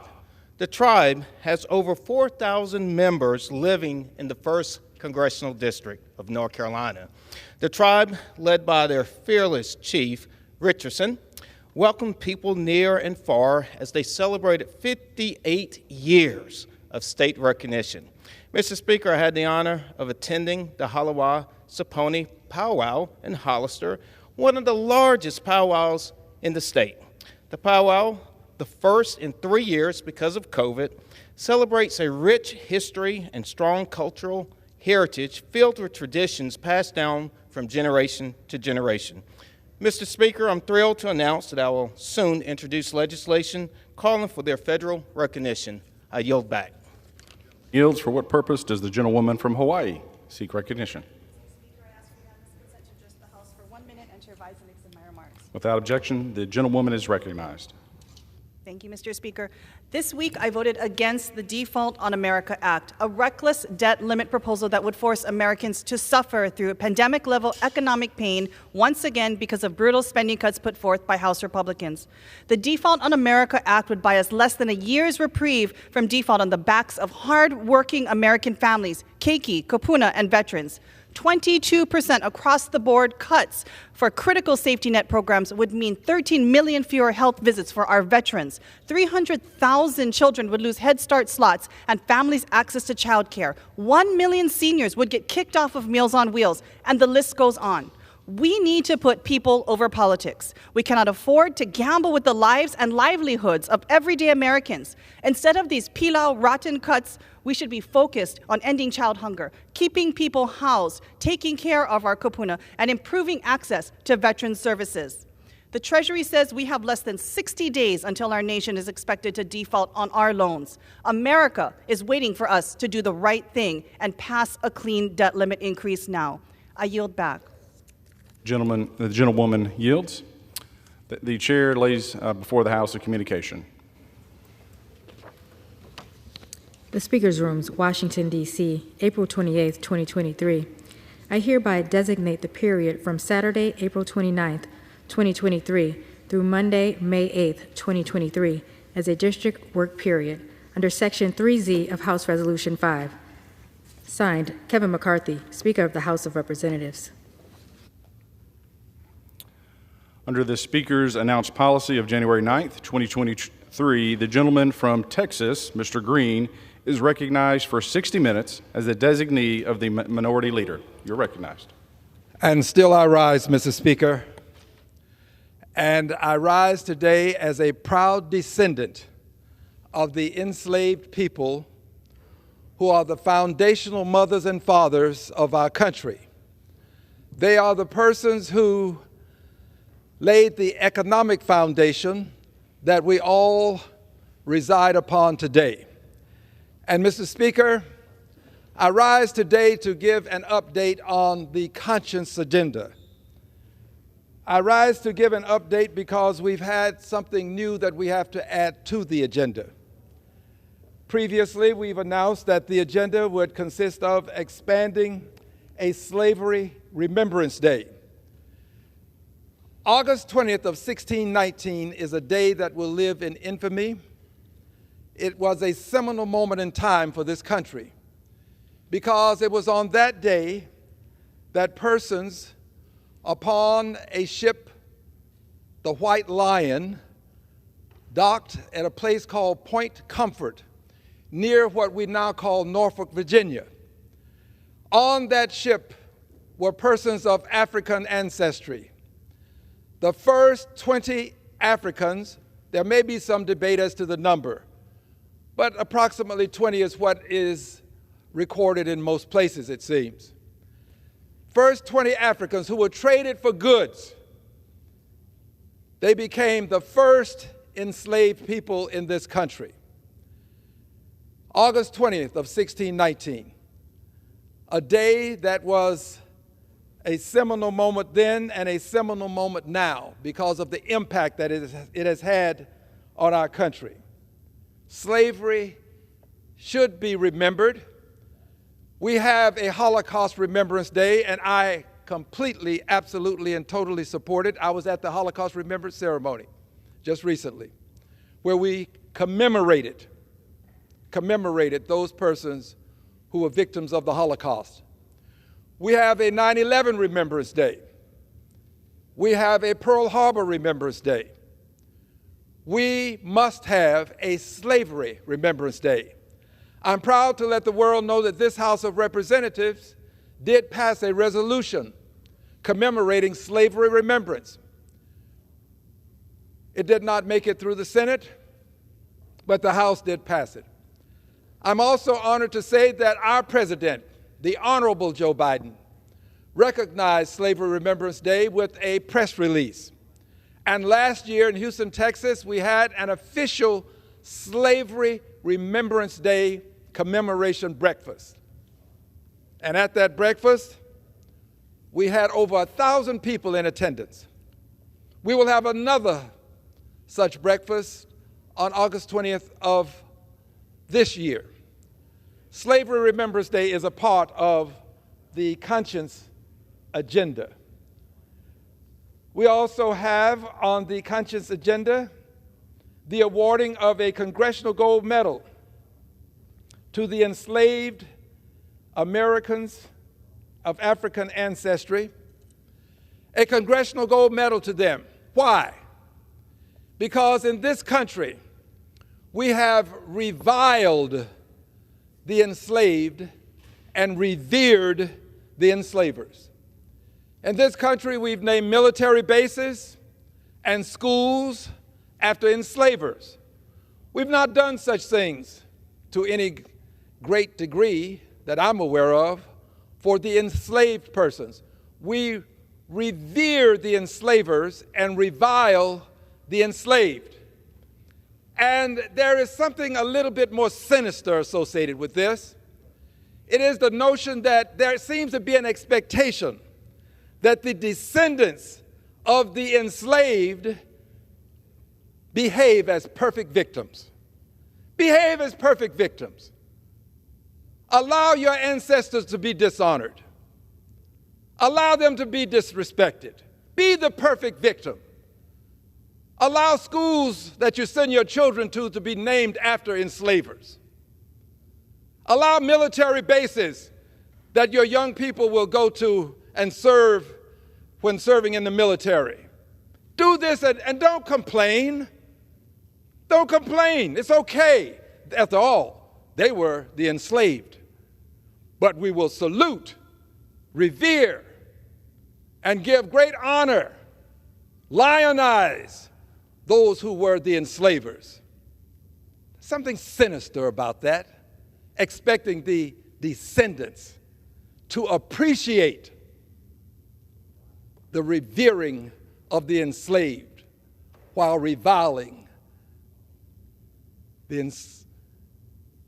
revering the enslavers while reviling the enslaved. Something sinister about it. It boggles the mind. I refuse to be a perfect victim. I'm not going to honor the enslavers, and I think that we should honor the enslaved. This is why we're asking this Congress to award a Congressional Gold Medal to the enslaved. They are the people who helped construct this very facility that we're in. They're the people who, with their humble hands, helped to erect the White House and build it. They're the people who built roads and bridges, planted the crops, harvested the crops, fed the nation. Many of them were born into slavery. Babies were enslaved in this country. Babies lived as children in slavery and died as slaves. Hundreds of years, and people expect the Al Greens of the world to be perfect victims. Just accept it. I refuse to be a perfect victim. This is why I'm asking for a Congressional Gold Medal for the enslaved persons who are the foundational mothers and fathers of this country. There's another reason for asking. We in 1956 awarded a Congressional Gold Medal to the enslavers. The Confederate soldiers were awarded a Congressional Gold Medal. No such thing for the people who built the country. Lives were sacrificed so that we could have this economic power that we have today. By the way, I love my country. I sing the national anthem. I stand. I say the Pledge of Allegiance. I'm not a person who, with some great degree of disdain, disrespects the flag. I don't do it. But I will say this, the greatness of America will not be measured by whether I salute the flag or sing the national anthem. The greatness of America is measured by whether I will stand up for the rights of those who choose not to salute the flag, who choose not to sing the national anthem. And I do. I stand up for them. But I would want you to know that if we can, as we did in 1956, give a Congressional Gold Medal, excuse me, to the enslavers, surely we can accord a Congressional Gold Medal to the enslaved. Just as we have done it for those who would have kept them in bondage, we can do it for those persons whose lives were sacrificed such that we would have this facility, such that we would have the economic engine that we have today. So we've asked for the Congressional Gold Medal. We have also noted that Richard Russell, a self-proclaimed white supremacist, Richard Russell's name is on the Senate Russell Office Building. Self-proclaimed white supremacist. Richard Russell fought anti-lynching legislation that we just passed in this Congress, in the last Congress, not this Congress, but the last. Self-proclaimed, fought integration. One of the authors of the Southern Manifesto, Richard Russell. His name is on the Russell Senate Office Building. That's the Richard Russell. His name ought not be there. The Richard Russell Office Building, I will remove this momentarily, is a symbol of national shame. These are the enslaved persons who were brought here, a depiction of them in 1619. The Richard Russell Building is a symbol of national shame. The Senate has been in the process of, along with this House, of taking the names of Confederate soldiers off of military bases. But that same Senate will not remove the name of Richard Russell from a building that it resides in, the Richard Russell Office Building, a symbol of national shame. I do not enter the Richard Russell Office Building. I have enough respect for myself. I'm not a perfect victim. I am a one-person protest. It is better to stand alone on some questions than not stand at all. And I don't have any problem with standing alone when it comes to this facility. Richard Russell has a rotunda in this facility devoted to him with a statue of Richard Russell. The Richard Russell, the self-proclaimed white supremacist, the same one that fought integration, the same Richard Russell who authored or co-authored the Southern Manifesto, a building named after a racist, bigot, self-proclaimed white supremacist. His name needs to come off of that building. It should revert to the name that it had before his name was placed on it, which was the old Senate office building. And if we'd like to name it something more, we can. But the Senate is participating in the shaming of the nation by allowing this name to stay on this building. The Senate but only has to have the will to remove the name, the same will that it had when it decided that we would take the names of Confederate soldiers off of military bases.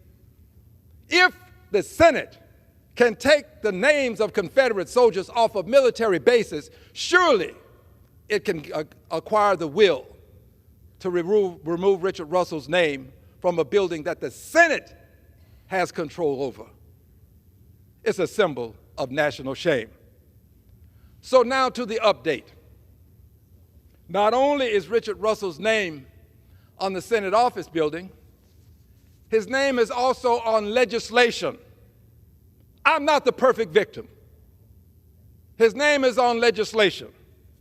I have a piece of legislation in my hand that bears the name of Richard Russell.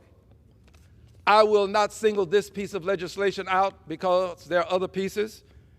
And the substance of the legislation I have no quarrel with.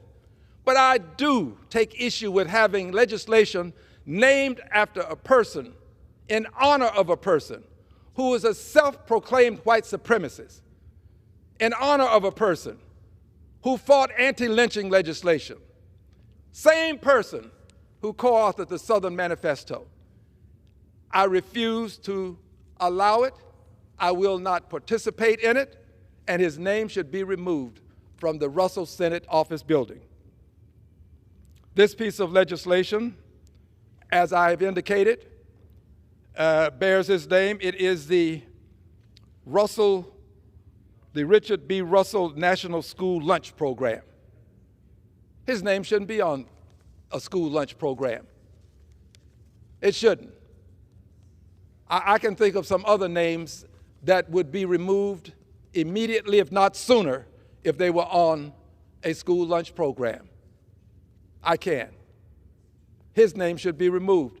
So I'm filing legislation, this is the update, to have Richard Russell's name removed from all legislation that happens to bear it currently. All legislation. And to never have his name listed again. He is a symbol of national shame. His name should be removed.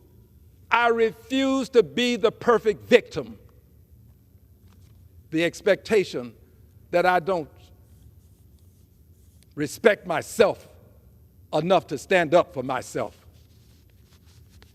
And what's so ironic about this, and really it breaks my heart, to just know that there are people who know this.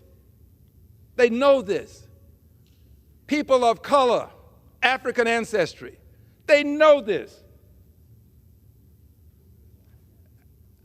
And they still frequent the Richard Russell office building, a symbol of national shame. At some point, my dear friends, we have to cease to be the perfect victim and allow others to expect and ourselves to participate in the shaming of our ancestors and the treatment that African Americans have received in this country by a Richard Russell having a building named in its honor. We have to remove his name. This agenda also includes some other things. That was the update, but let's go ahead and refresh memories now. We have another item on the agenda, and that is enacting the Securities and Exchange Atonement Act. Securities and Exchange Atonement Act.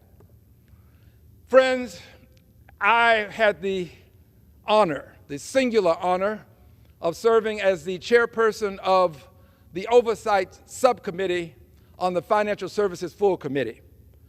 I did so under the leadership of the Honorable Maxine Waters.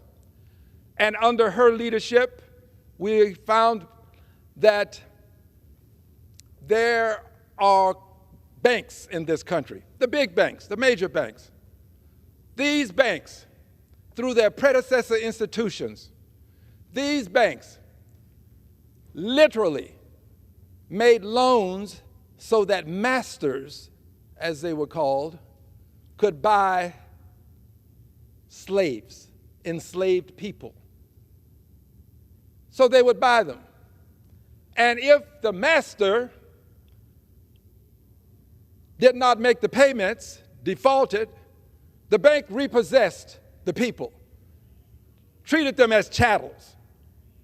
I refuse to be the perfect victim. That this behavior necessitates atonement. We need to do what this legislation will call for, and that is, let's do the research. Let's find out which of these banks benefited from this institution of slavery because they made a profit when they made these loans, and they need to atone. That's what this legislation is all about. But we also found out that the major insurance companies, they insured human beings as chattels. And when the master's chattel, the human being that was enslaved, had some death that was one that would require the master to be compensated, the master received payment for the death of an enslaved person. This has to change. There has to be some atonement for this. That's what this Securities and Exchange Atonement Act is all about. And the last thing on the agenda currently is the establishing of the Department of Reconciliation. To get all of these things done requires reconciliation. But reconciliation is bigger than the institution of slavery. There are others who necessitate reconciliation as well. An example would be the indigenous population, the persons who were here when the Europeans arrived. The indigenous population, those persons who suffered what we call the Trail of Tears, literally uprooted from their homes, forced to move across country simply because others wanted their land. So they just took it, forced them to move. Many died along the way. We need to reconcile for this. And then there were the persons who were placed in these camps when we were at war with Japan.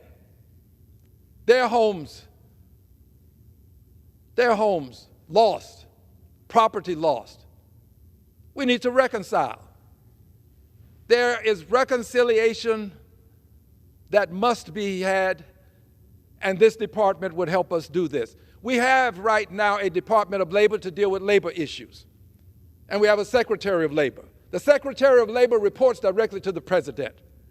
We have a Department of Commerce to deal with issues associated with commerce, and the Secretary of Commerce reports to the President.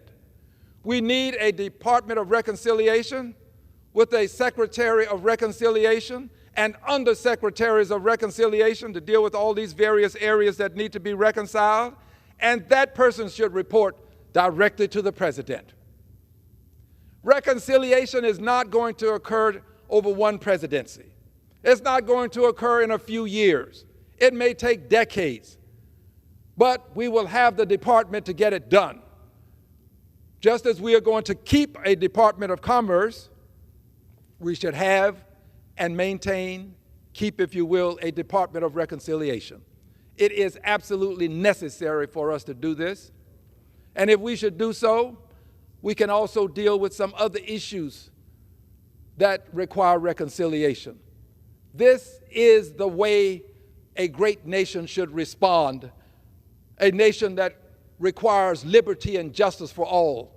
That is what is in our Pledge of Allegiance. A nation founded on the notion that all persons are created equal, endowed by their Creator with certain inalienable rights, among them life, liberty, and the pursuit of happiness. This is what this nation was founded on. We have to live up to the promise in the pledge. Live up to the words in the Declaration of Independence. We have a duty and a responsibility to posterity to correct the injustices that were perpetrated. And I have a duty and a responsibility to myself to decline to be the perfect victim. So I rise and I stand in this, the well of the house, not the perfect victim, but as a proud descendant of the enslaved people who helped construct this very facility. And I do so knowing that there will be resistance to what I do.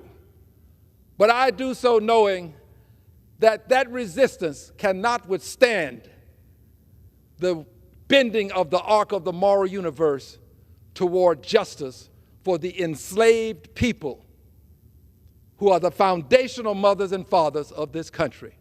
I am proud to be a descendant of these enslaved people.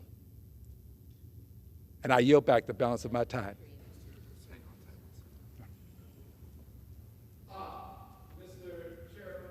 Mr. Speaker, pardon me, with your consent and permission, I'd now like to yield such time as he may consume to Mr. Takano, a dear friend from the great state of California. The gentleman yields. The gentleman is recognized. Thank you. I thank the gentleman from Texas for yielding. I certainly share his commitment, and I share your pride. I know you stand for justice. I know you stand for the cause of all folks who have been marginalized, and I know for your commitment to our service members during World War II.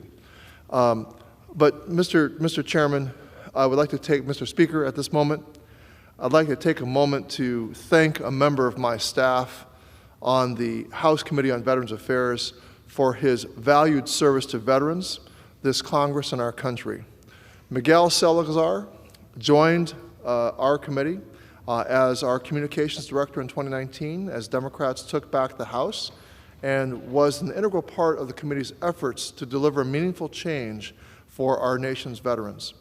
When my Honoring Our Pact Act was signed into law last year, Miguel worked tirelessly with our communications team to ensure that the 3.5 million newly eligible veterans became aware of the benefits they were entitled to. As a commissioned officer in the Marine Corps Reserve, Miguel has embodied the very best of public service. He has been a true leader and an invaluable member of my staff. The work of my committee and this legislative body have been made better by Miguel's contributions, and he will be deeply missed, and I yield back. I compliment the gentleman for recognizing a staffer. This is what I would expect from you, to be quite honest.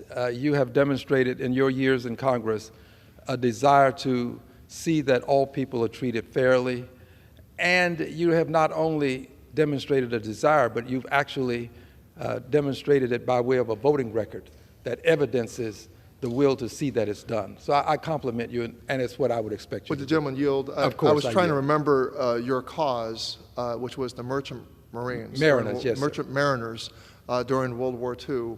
I was at an event with Senator McConnell, which commemorated the service of these Merchant Mariners who played such a critical role serving our nation during World War II. They weren't in uniform, but they died at tremendous numbers.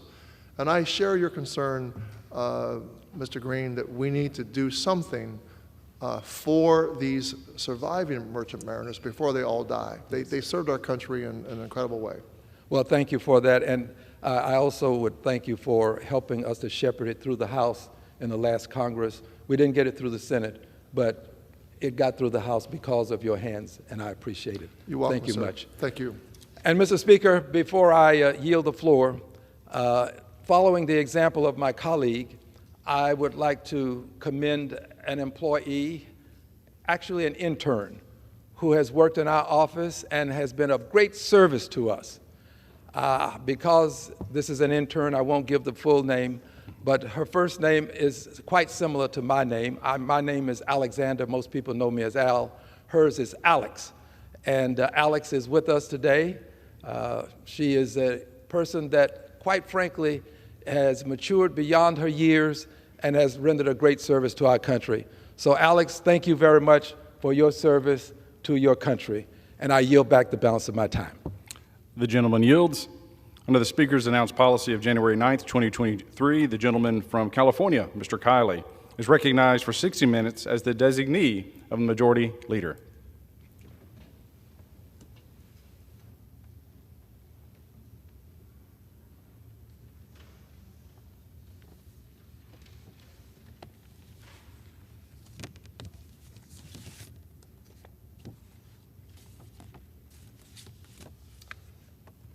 Thank you, Mr. Speaker. With the departure of Marty Walsh from the Labor Department, President Biden has nominated Deputy Secretary Julie Su to succeed him. For those of us in California, this decision was very hard to understand. Ms. Su's record as our state's labor secretary under Governor Gavin Newsom is well known because it had such negative consequences for so many people. Having seen my constituents suffer at the hands of Ms. Su's mismanagement and anti-worker agenda, I have felt compelled to make sure the facts come to light in the confirmation process. As chair of the House Subcommittee on Workforce Protections, I held a hearing last week highlighting the countless livelihoods she destroyed as Secretary of Labor in California. You see, I don't want the rest of the country to suffer in the way California has. Our state had the highest unemployment rate through much of the COVID era. We have the nation's highest poverty rate. In recent years, we have been last in the country in income growth and first in the country in U-Haul rentals. I'm joined today by several colleagues who don't want this for their states and for the rest of the country. So they've joined us here for this special order to discuss what a Julie Su-led Labor Department would mean for their constituents and to urge President Biden to withdraw this nomination. So I'd like to begin by yielding to my friend from Texas, Representative Moran. Thank you to my friend, Mr. Kiley from California, for gathering us here today for something very important, to speak out against President Biden's nomination of Julie Su to be the next United States Secretary of Labor. As a former Republican member of the California legislature, Mr. Kiley knows all too well why this should not happen, and the rest of the country should take notice. As a former small business owner, I also understand why this should not happen because I understand both the needs of the employer and the employee, and have seen firsthand how empowering your employees is a leading factor in overall success of a business, and how managing with wise and prudent decision-making is the right way to go. That is something that Julie Su has not done, and has proven that during her time in California and here in Washington, D.C. During her time as Secretary of the California Labor and Workforce Development Agency, she repeatedly put big businesses and their wants ahead of the needs and concerns of workers. And in fact, she put unions ahead of the rights and the needs of workers. During this time, she championed California Assembly Bill 5, which reclassified independent contractors, harming them by considering them employees, and in fact taking that ability to be independent contractors away from many categories of workers that were intending to build their businesses and to build their lives.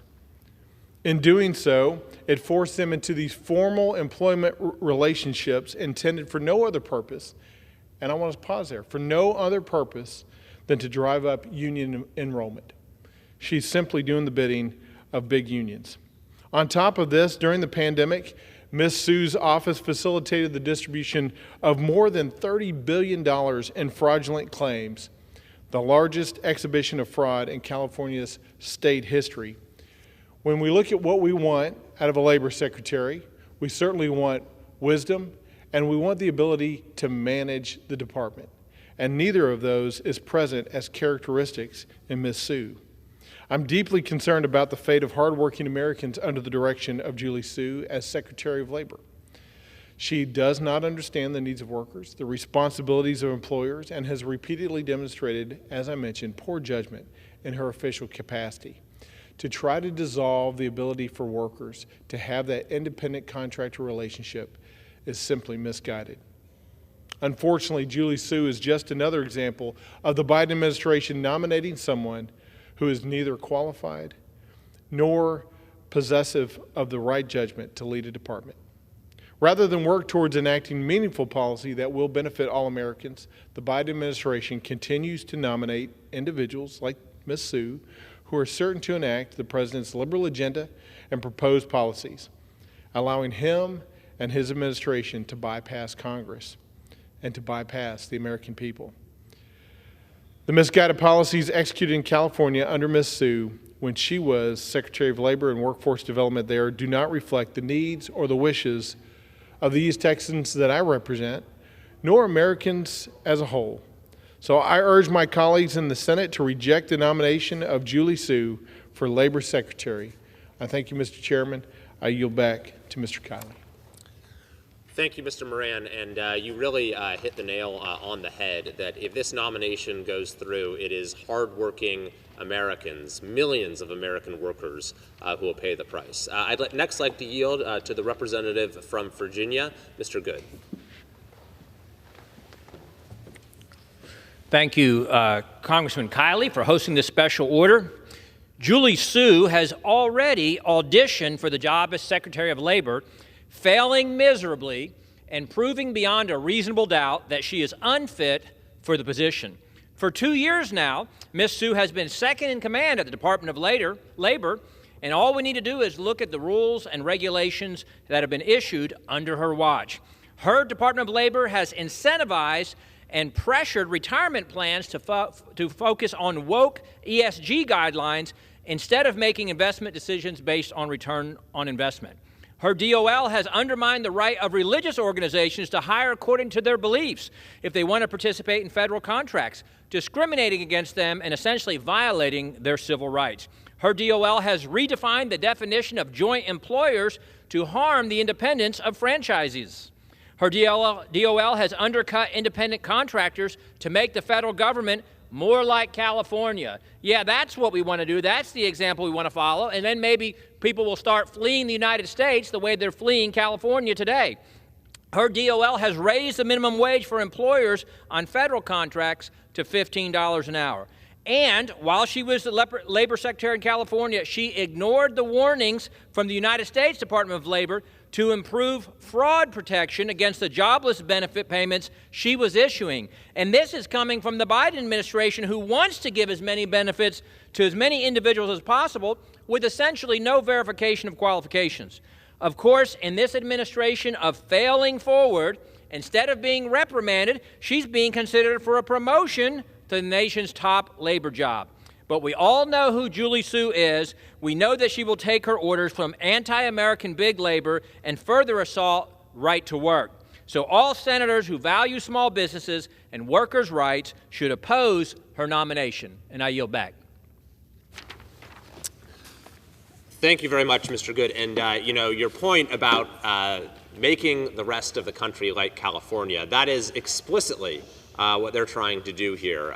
President Biden has cited the labor law that Julie Sue was in charge of enforcing in California as his model for labor relations nationwide. And in fact, the Labor Department is now trying to emulate it in order to cause the same harm for all American workers that California workers have already suffered.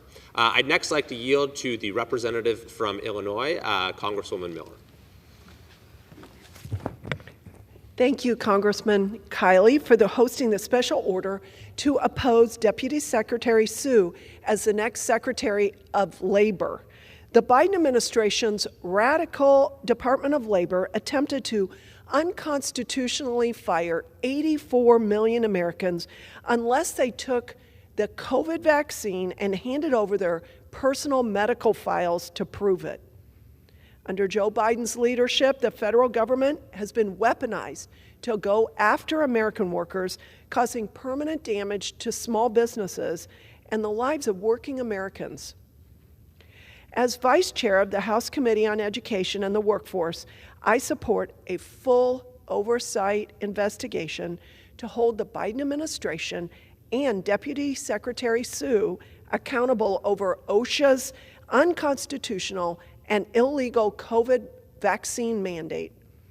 My constituents miss having a booming economy full of good jobs and a president who supports working families.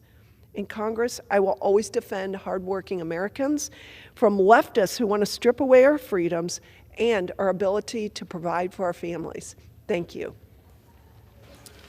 Thank you, Representative Miller, and that brings up a very important point. That with everything that's been going on with the economy, everything that happened during COVID, it really is stunning that you had people in positions of power like Julie Su who are looking for reasons to deny people the opportunity to work. I'd next like to yield to my friend from Utah, also part of the Education and Workforce Committee, Representative Owens.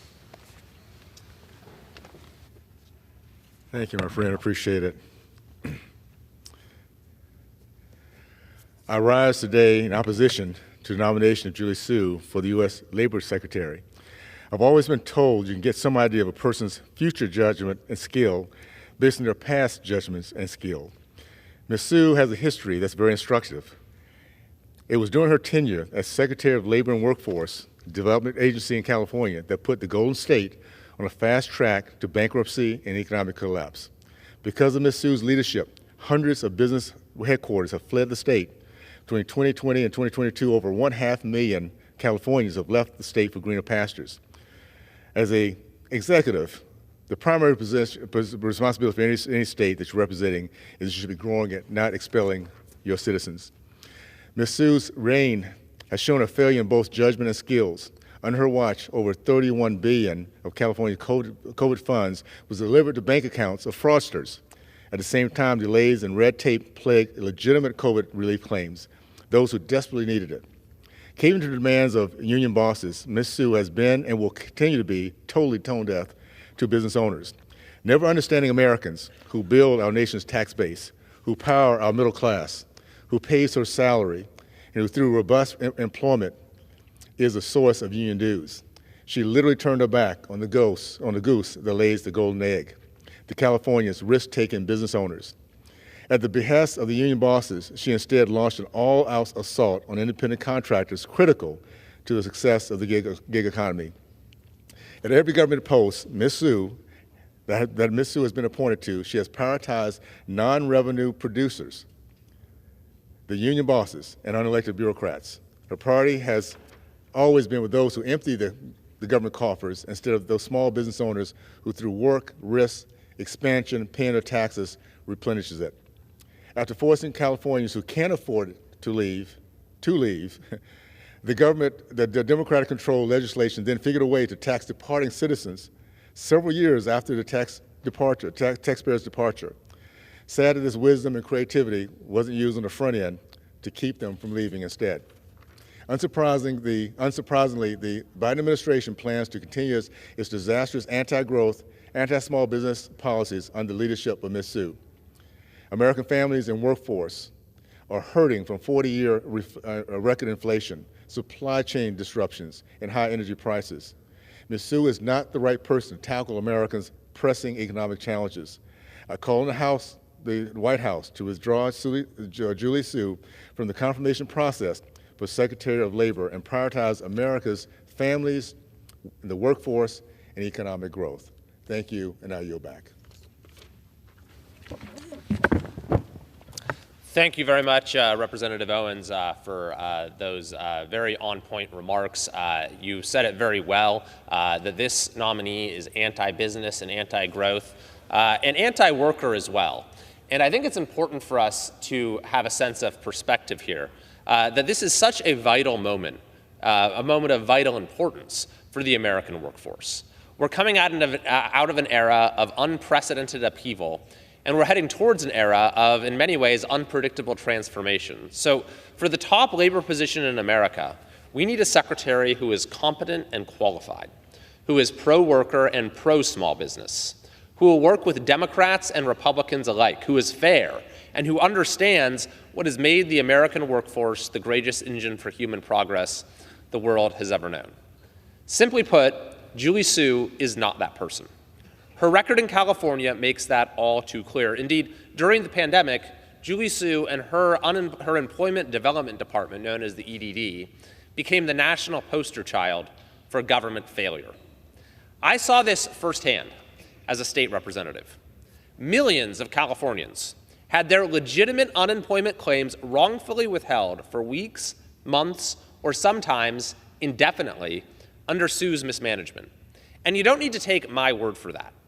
In July of 2020, 61 of the 80 members of the California Assembly, mostly Democrats, wrote the following: "In our 5th month of the pandemic, with so many constituents yet to receive a single unemployment payment, it's clear that EDD is failing California.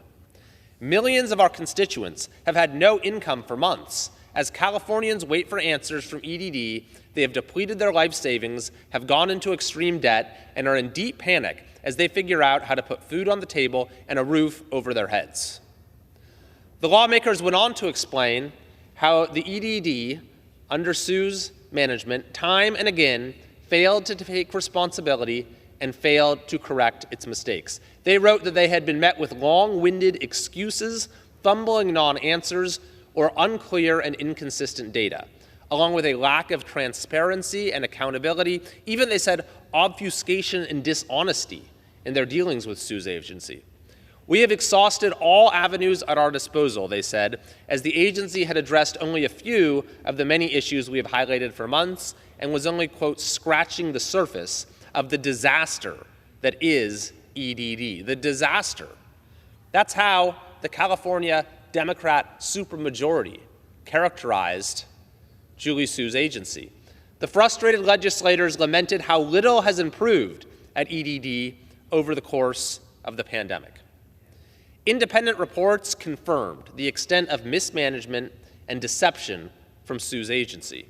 Well, the EDD had said in July of 2020 that its claims backlog would be cleared by September. A report found 1.5 million claims remained unresolved, and the backlog was increasing by 10,000 each week. The Independent Legislative Analyst's Office likewise found the EDD mischaracterized the crisis.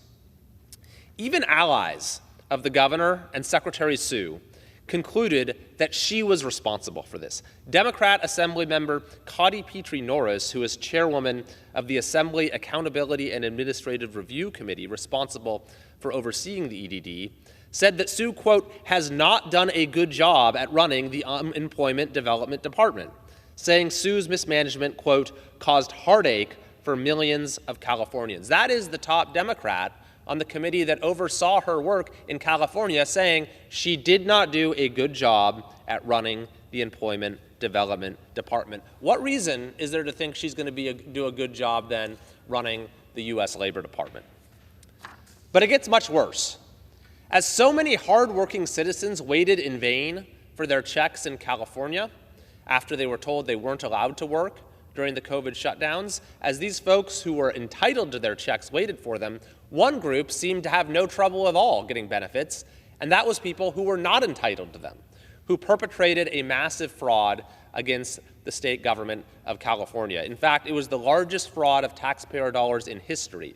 An estimated $32 billion was wrongfully paid out from the EDD to state prison inmates, international crime syndicates, and other criminals.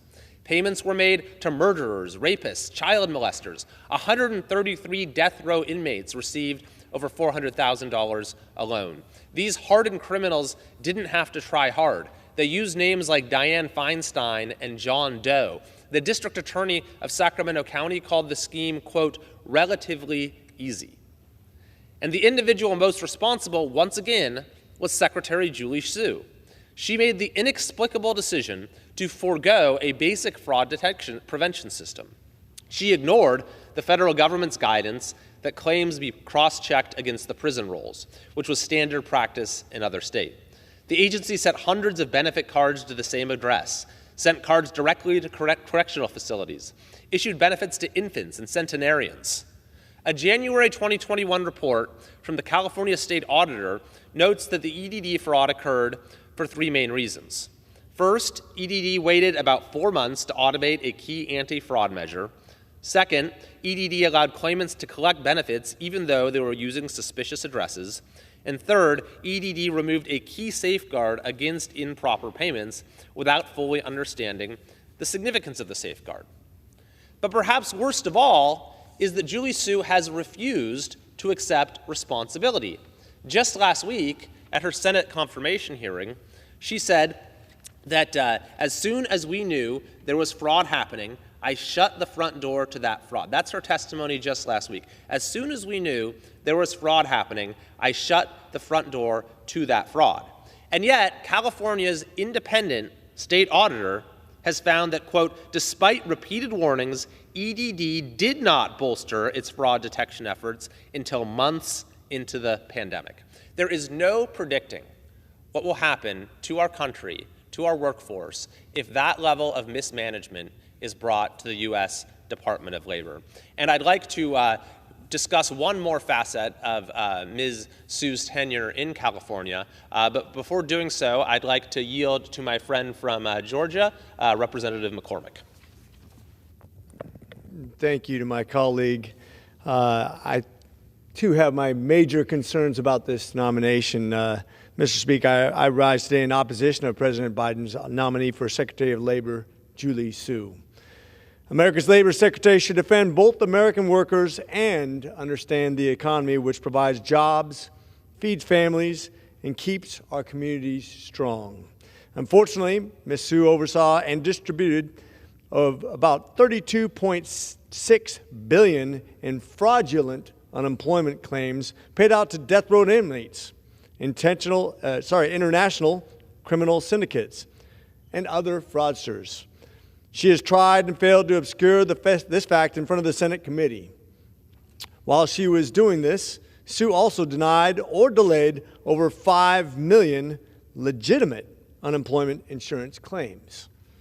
She was also an architect and key enforcer in California law that effectively outlaws freelance work in California, destroying the livelihoods of thousands of families.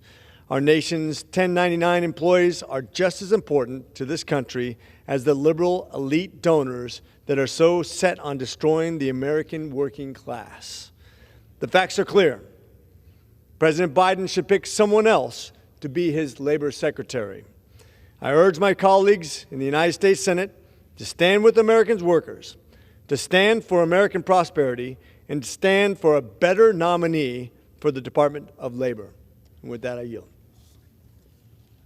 Thank you, Mr. McCormick. And indeed, the president should pick someone else, almost anyone else. That's what's so really puzzling, mind-boggling about this nomination, is that the president has chosen to elevate the one person in the country who presided over a fraud on this scale. It's the single worst performing Secretary of Labor of any state in the country. And so why would he do that? And that brings us to the final facet of Ms. Su's tenure that I wish to discuss and that Mr. McCormick touched upon as well, which is her ruthless enforcement of the labor law known as AB 5, which President Biden has cited as his model for the nation.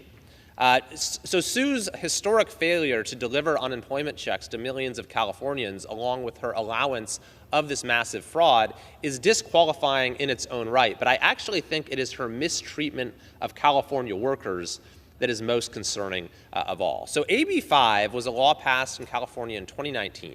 It rendered countless independent professionals unable to earn a living in our state. Writers, interpreters, court reporters, musicians, language pathologists, photographers, forensic nurses, people in literally hundreds of other professions were told they were no longer allowed to practice their profession and serve their clients as they'd been doing their whole careers. Instead, their only option was to find a single hiring entity to monopolize their services and make them a W-2 employee. But for many, that simply was not possible, and so they lost everything. Take, for example, a woman named Jody, who said, "I worked years to gain my skills in American Sign Language interpreter. It was my goal since I was 9 years old. After AB5, I lost all 3 of my agencies. The dream I worked for is lost. I can't provide for my family, and thousands of California deaf won't be serviced." Or Andy, who said, "I work with underserved artists of color. None of my career as an artist, technician, designer, and producer would have been possible under AB5. Artists of color will be less able to create their own work in a field that doesn't favor them." Jared said, "AB5 forced me to shut down my business. I went from making $80,000 a year in home services to a minimum wage employee. My family trade is gone. I've gone from working 4 days a week to spend time with my kids to not knowing if I can make ends meet working 7 days." Kathy said, "I'm a 71-year-old transcriber. I raised 6 kids and went to work in my 40s, but I had to retire at 62 due to health issues. I depend on my at-home transcription pay to survive and pay my bills. For 8 years, I did okay until AB5. Julie Su has been called an architect of this law, and she is supporting a federal version that is estimated to cost millions of American workers their livelihoods. After her enactment in California, and this is the important thing given that this is now percolating up into federal law, she used her position as labor secretary to broaden the destructive impact of the law by enforcing it as aggressively as possible. And in fact, and this is maybe the most, I think, concerning thing, is that she exploited the COVID-19 shutdowns to hammer the law in even more. She continued with harassing audits, trying to find businesses to hit with fines and penalties. I personally asked the EDD to stop doing this during the COVID shutdowns, and they refused to do so, continuing to target small businesses.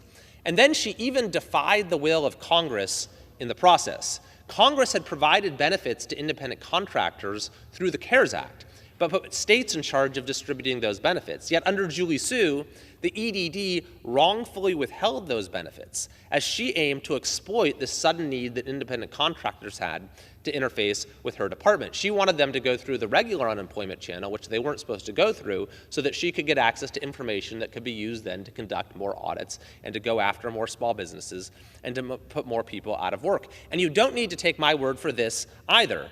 California Congressman Adam Schiff wrote a letter to Secretary Su in April of 2020 rebuking her for failing to release the benefits independent contractors were owed under the CARES Act and requesting urgently that she do so. Now, tellingly, with Julie Su's confirmation for Secretary of Labor now it appears in doubt, her backers are making a last-ditch attempt to save her nomination by absurdly trying to dissociate her from AB5. None other than the author of AB5 itself, a major Su backer who now leads the California Labor Federation, told the LA Times that Su, quote, was not involved with the bill at all. Yet Su, in her own words, after the law was passed, described in detail her plans for enforcing AB5 as California Labor Secretary.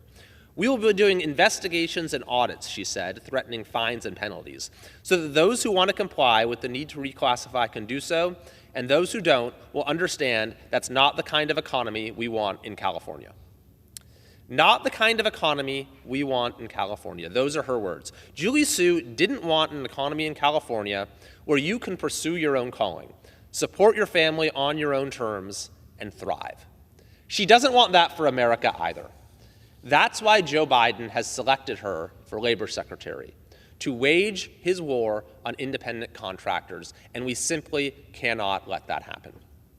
Now, in closing, there are many, many organizations across the country who have expressed their opposition to the nomination and confirmation of Julie Su for Labor Secretary. I'll just list some of them. There's the Air Conditioning Contractors of America, America Hotel and Lodging Association, American Trucking Association, Americans for Tax Reform, Associated Builders and Contractors, Association of Bi-State Motor Carriers, Center for the Defense of Free Enterprise, Coalition of Franchisee Associations, Consumer Technology Association, Franchise Business Services, Flex Association, Heating, Air Conditioning, and Refrigeration Distributors International, Independent Bakers Association, Independent Electrical Contractors, Institute Institute for the American Worker, International Franchise Association, International Warehouse Logistics Association, Independent Professionals and Self-Employed, Association of Leading Builders of America, National Armored Car Association, National Association of Home Builders, National Association of Wholesaler Distributors, National Council of Chain Restaurants, National Federation of Independent Business, National Franchisee Association, International Franchise Association, National Grocers Association, National Ready Mixed Concrete Association, National Restaurant Association, Owner-Operator Independent Drivers Association, DoorDash, Lyft, Competitive Enterprise Institute, TechNet, Fight for Freelancers, Freelancers Against AB5, California Business and Industrial Alliance, Workplace Policy Institute, Job Creators Network, Institute for the American Worker. You've also had state-level associations weigh in opposition. For example, in Arizona, the Builders Alliance, Construction Trades, Franchise Action Network, Lodging and Tourism Association, Restaurant Association, Small Business Association, Transportation Builders Association, Trucking Association, Independent Electrical Contractors. Or in West Virginia, you have the Associated Builders and Contractors, Independent Electrical Contractors of Chesapeake, the Franchise Action Network, the Hospitality and Travel Association, the Manufacturers Association, Oil Marketers and Grocers Association, Retailers Association, and Trucking Association. So I encourage members of the United States Senate to join this broad coalition of small businesses, of workers across the country who know that we deserve and need better in a Secretary of Labor. I urge members of the United States Senate to reject this nomination, and I urge the President to appoint a Secretary of Labor who will be on the side of American workers. Thank you, and I yield back. Does the gentleman actually yield back? Sorry, I yield to the gentleman from South Carolina, Mr. Duncan. The gentleman yields.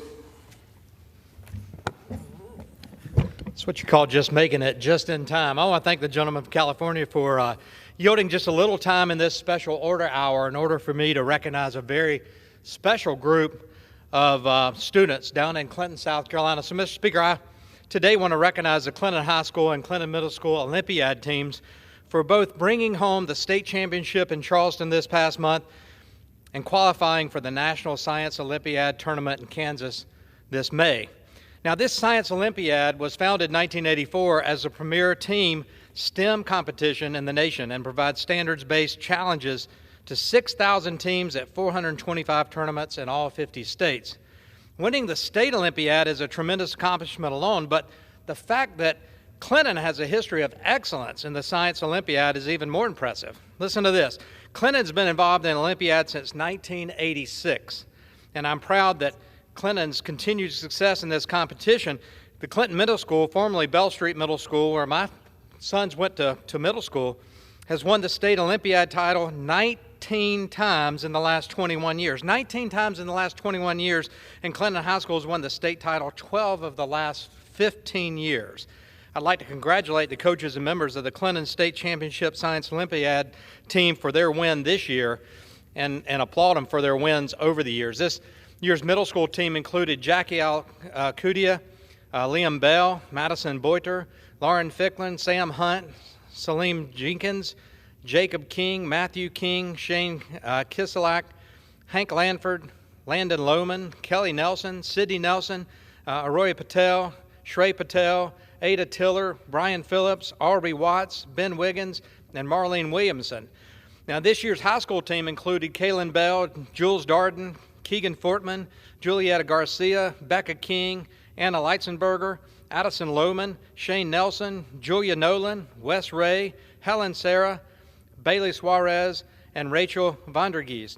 Now, of course, we have to remember the coaches because the team is only as good as the leadership. So you got head coach Terry O'Shields and David O'Shields, who is our superintendent there in that district. They're both dear friends of mine. Kevin Cox, Michael Mack, Jason Smith, Amy Vaughn, Allison Lanford, Stan Walsh, Jimbo Langston, Scott Shiflett, Diane Summer, Sharon Lone, David Bell, Katie Scarlett, Maggie O'Shields, and Ashton Wilbanks. Clinton High School defeated 14 other high school teams to win, and they brought home the gold medal in astronomy, bridge building, chemistry lab, dynamic planning, environmental chemistry, forestry, and remote sensing, and the Wi-Fi lab. What great categories for STEM education. Clinton Middle School defeated all of its competition in each event. Congratulations to students of Clinton High School and Clinton Middle School for another Olympiad Science State Championship. Your success is a testament not only to your talent and the hard work that you put in and the dedication, but it's a testament to the leaders and the teachers and the coaches that really helped you navigate this success. South Carolina is rooting for you as you compete in the National Science Olympiad Tournament next month. You've got bright futures, and you are the innovators of tomorrow. The sky's the limit. Thank you for what you do. Congratulations on your win, and God bless you. And I yield back. Thank you, Mr. Speaker. I yield back. The gentleman yields. Under the Speaker's announced policy of January 9th, 2023, the Chair recognizes the gentleman from California, Mr. Sherman, for 30 minutes.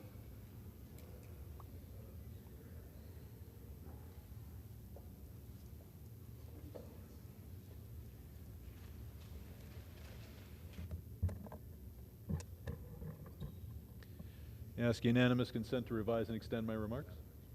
Without objection. Mr. Speaker, I'd like to address an issue that will not affect us until the second half of this century, an issue that I first addressed 23 years ago, the first year of this century. It is the issue of engineered intelligence, the race that the engineers don't know that they're in. A race between the bioengineers and DNA and the computer engineers and artificial intelligence, AI, to create a new level of intelligence on this planet, in effect, to develop our successor species. AI will have dramatic effects in the short term. It will have benefits because it is a powerful tool. It will be used by evil men and women because it is a powerful tool. They will use it to accomplish their goals, and sometimes they will make mistakes. They will invade privacy. They will deny loans to people who should get them for wrongful reasons. But these are issues that we have faced in the last 100 years. Wherein this or that technology has invaded our privacy or discriminated against people in this or that financial transaction. My focus is the second half of this century, when we will face issues far beyond that. As to artificial intelligence, Elon Musk and Steve Wozniak and others have asked for a 6-month delay. But we will not see a 6-month delay in our research. And frankly, a 6-month delay wouldn't accomplish much, because the issues surrounding AI are intractable, and we have squandered at least the last 23 years in failing to deal with them. Another 6 months will do us little good. I want to commend the Speaker of the House of Representatives, and I don't commend Kevin McCarthy all that often, for bringing the entire House together 2 days ago to focus on the artificial intelligence issue and to hear from Professors Torralba and Madry of MIT. The professors showed us that AI clearly has met the Turing test. The Turing test was set forward by Professor Turing many, many decades ago. Professor Turing was in the was the subject of the imitation game, one of the most brilliant computer professors we have ever had, or that the Western world has ever had. And that test was that you would have a text chat with a computer and not be able to tell whether you were talking to a human or to a computer, and at that point, computers would have reached human levels of intelligence. Well, we've clearly got to that level. We call it ChatGPT. The chat is right in the name. But today's computers cheat on the Turing test. It's no longer a valid test because today's computers have something Professor Turing from the 1940s and 1950s could not have imagined, and that is the Internet. And they're able to mimic